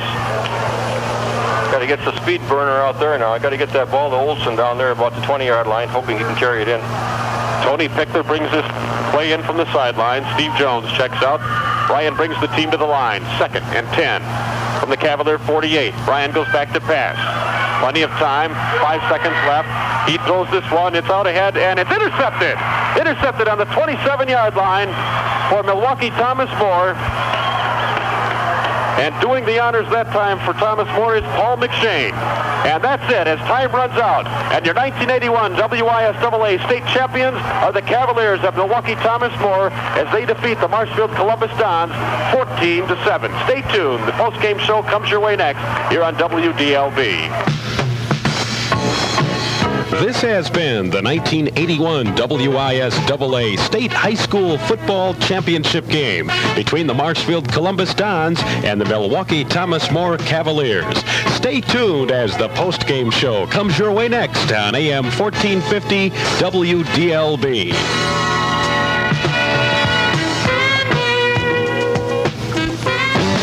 You'll sleep easier on a Serta Comfort Quilt mattress and box spring from D&R Furniture Marshfield. And you'll sleep easier knowing you got it absolutely free.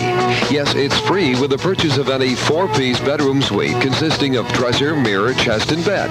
Drop in at D&R Furniture and choose the styling to suit your taste. Then ask about the full-size Serta Comfort Quilt mattress and box spring offer. It's all at D&R Furniture Marshfield. Enjoy a fantastic meal this Thanksgiving. Shop at Gordy Kohler's Southside Market and treat your family with a fresh turkey. Now is the time to place your order and enjoy the finest in Wisconsin, fresh, not frozen turkeys. Give them a call today or stop in at 732 South Central Avenue next to the Downtowner and order your fresh turkey for Thanksgiving. Gordy Kohler's Southside Market with all the fixings for a Thanksgiving meal that will always be remembered. It's time for the 1981 WISAA State Championship High School Football Post-Game Show. Sponsored by D&R Furniture Mart, Denny's Footwear, and Cliff Rigel Construction. And now for a final look at tonight's championship high school football game. Let's go back to Titan Stadium in Oshkosh. Hayes Callaghan, Del Connaughty back here with you from Titan Stadium on the campus of the University of Wisconsin-Oshkosh, where tonight the Cavaliers of Milwaukee Thomas More win the 1981 WISAA State Championship football game over Marshfield Columbus by a score of 14-7. It's been a great season for the Dons, however. They're down there on the field, a lot of their fans down there.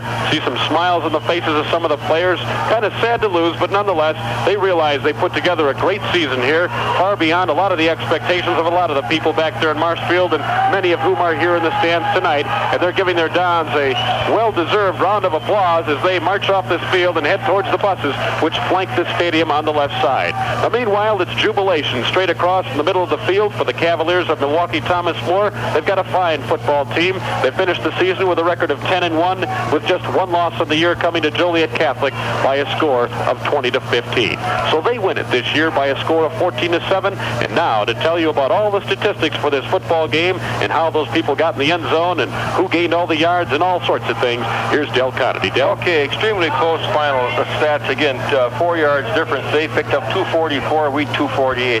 The Dons had 137 on the ground, 111 in the air. We got quite a few of those at the very end as we were making our drive, trying to pull this thing up, but just couldn't do it. 11 first down for the Columbus High School Dons in this football game. I should say that is for the Thomas More team. They had 11 first down, 7 by rushing, 2 by pass, 2 by penalty. They attempted 14 passes, completed 9, had 2 interceptions. Their interceptions came on their first pass of the game and their third pass of the game. We intercepted those 2, and that was it for tonight. They had to punt 5 times, and they were penalized 6 times for a total of 30 yards in the football game. The Columbus High School Dons, on the other hand, as I'd mentioned, 161 yards on the ground, 83 in the air for the total of 244. 8 first downs total, 1 by passing and 7 by rushing. The Dons have attempted 14 passes in this football game, had 1 intercepted, and we completed 1, 2, 3, 4, 5, 6 of them. I didn't count that up, but we got her now 6. And we did punt in the game 7 times tonight. Didn't get the average on that, but were penalized twice for a total of 22 yards. Individually, Brian Morgan carried the ball 4 times, losing 28 yards. Robbie Wagner carried the ball 24 times for 160 yards. Dick Stevens just 5 times tonight, 8 yards. John Olson carried it 10 times for 21 yards. The passes were caught by Olson, the long one for 49 yards on our touchdown drive.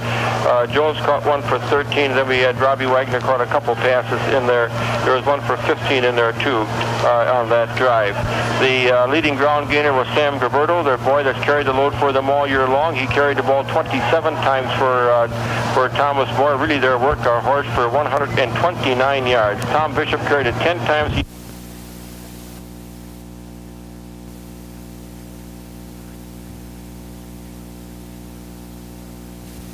Kids know that win or lose. Last year it was a lot more fun because we won. But let's go back up there tonight and show them what we can do in our part of it, and show them we're still behind them even if they just lose this game. But they had a fantastic year, and they did Central Wisconsin proud down here tonight. They certainly did, Dale. And a reminder, some of that welcome back party, which should get underway sometime around 1 a.m., maybe around 12:30. We don't know. We'll have to wait and see till everybody gets all set up. We'll have some of that for you live here on WDLB. So if you want to stay up in the wee hours of the morning and can't get out, can't get over to Columbus High, tune us in. You'll get to hear all the festivities. This team got to play 2 games more than they thought they would this year. They got in the playoffs. They defeated an undefeated team in Fond du Lac St. Mary Springs. They thumped them good in Marshfield last week, 21-10. Came up against their nemesis, Thomas More, this season. This team defeated them twice this year by a touchdown each time, 17-10 on September 5th, 14-7 on this November 14th for the state championship.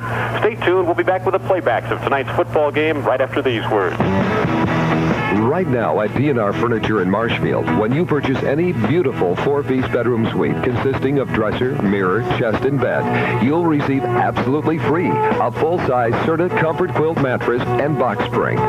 Stop in at D&R Furniture and select the styling the suites you best.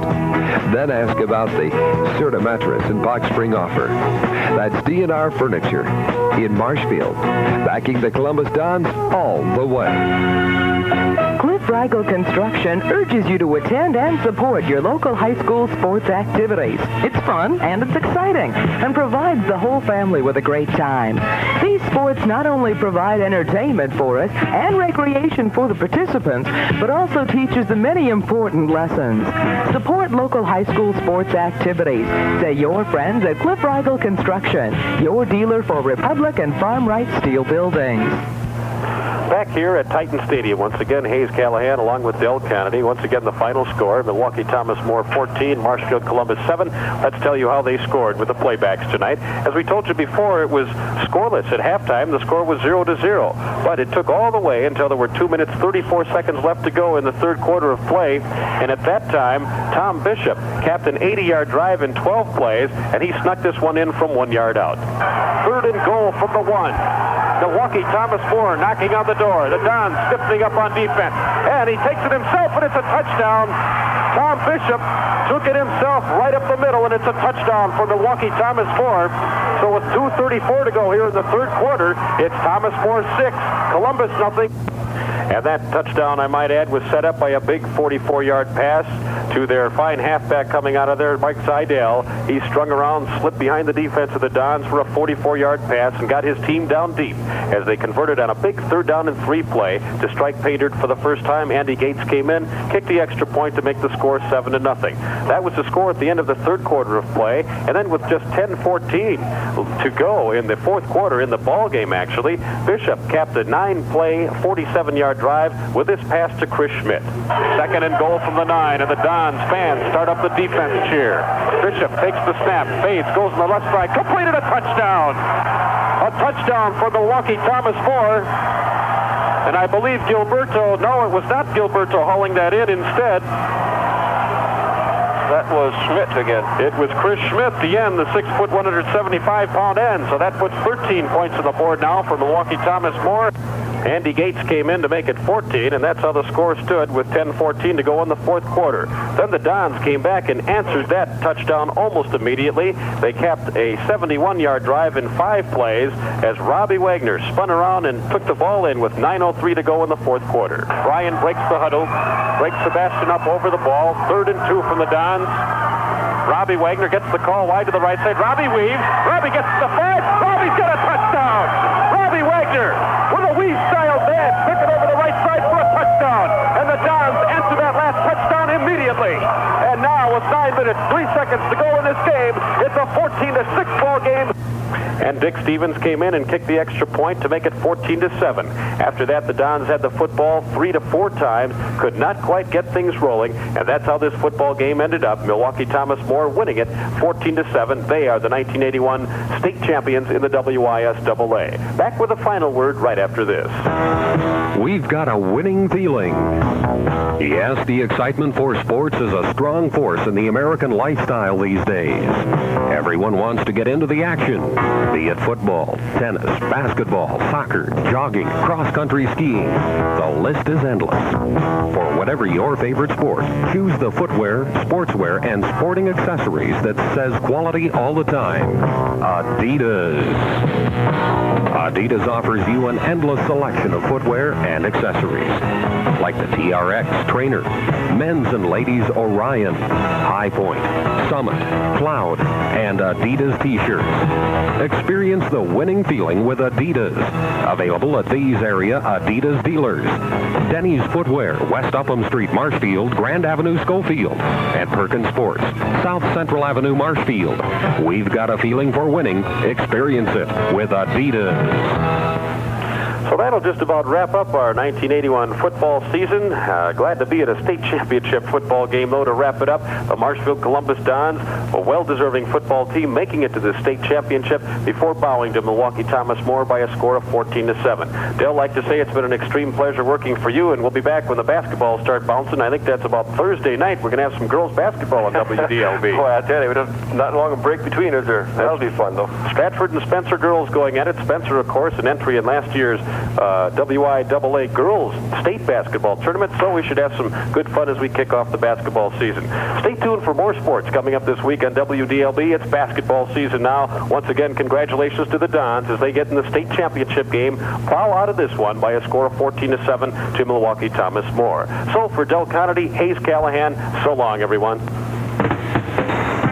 This has been the 1981 WISAA State High School Football Championship Postgame Show, sponsored by Cliff Rigel Construction, the DNR Furniture Mart, and Denny's Footwear. High school football is a presentation of WDLB Sports.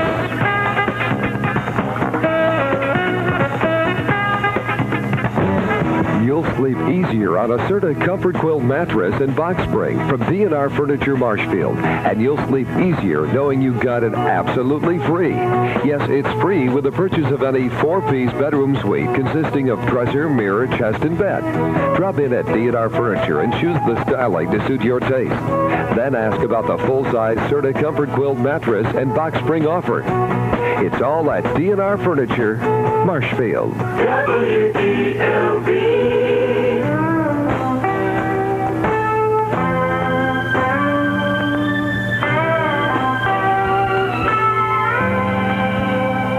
I was just passing through.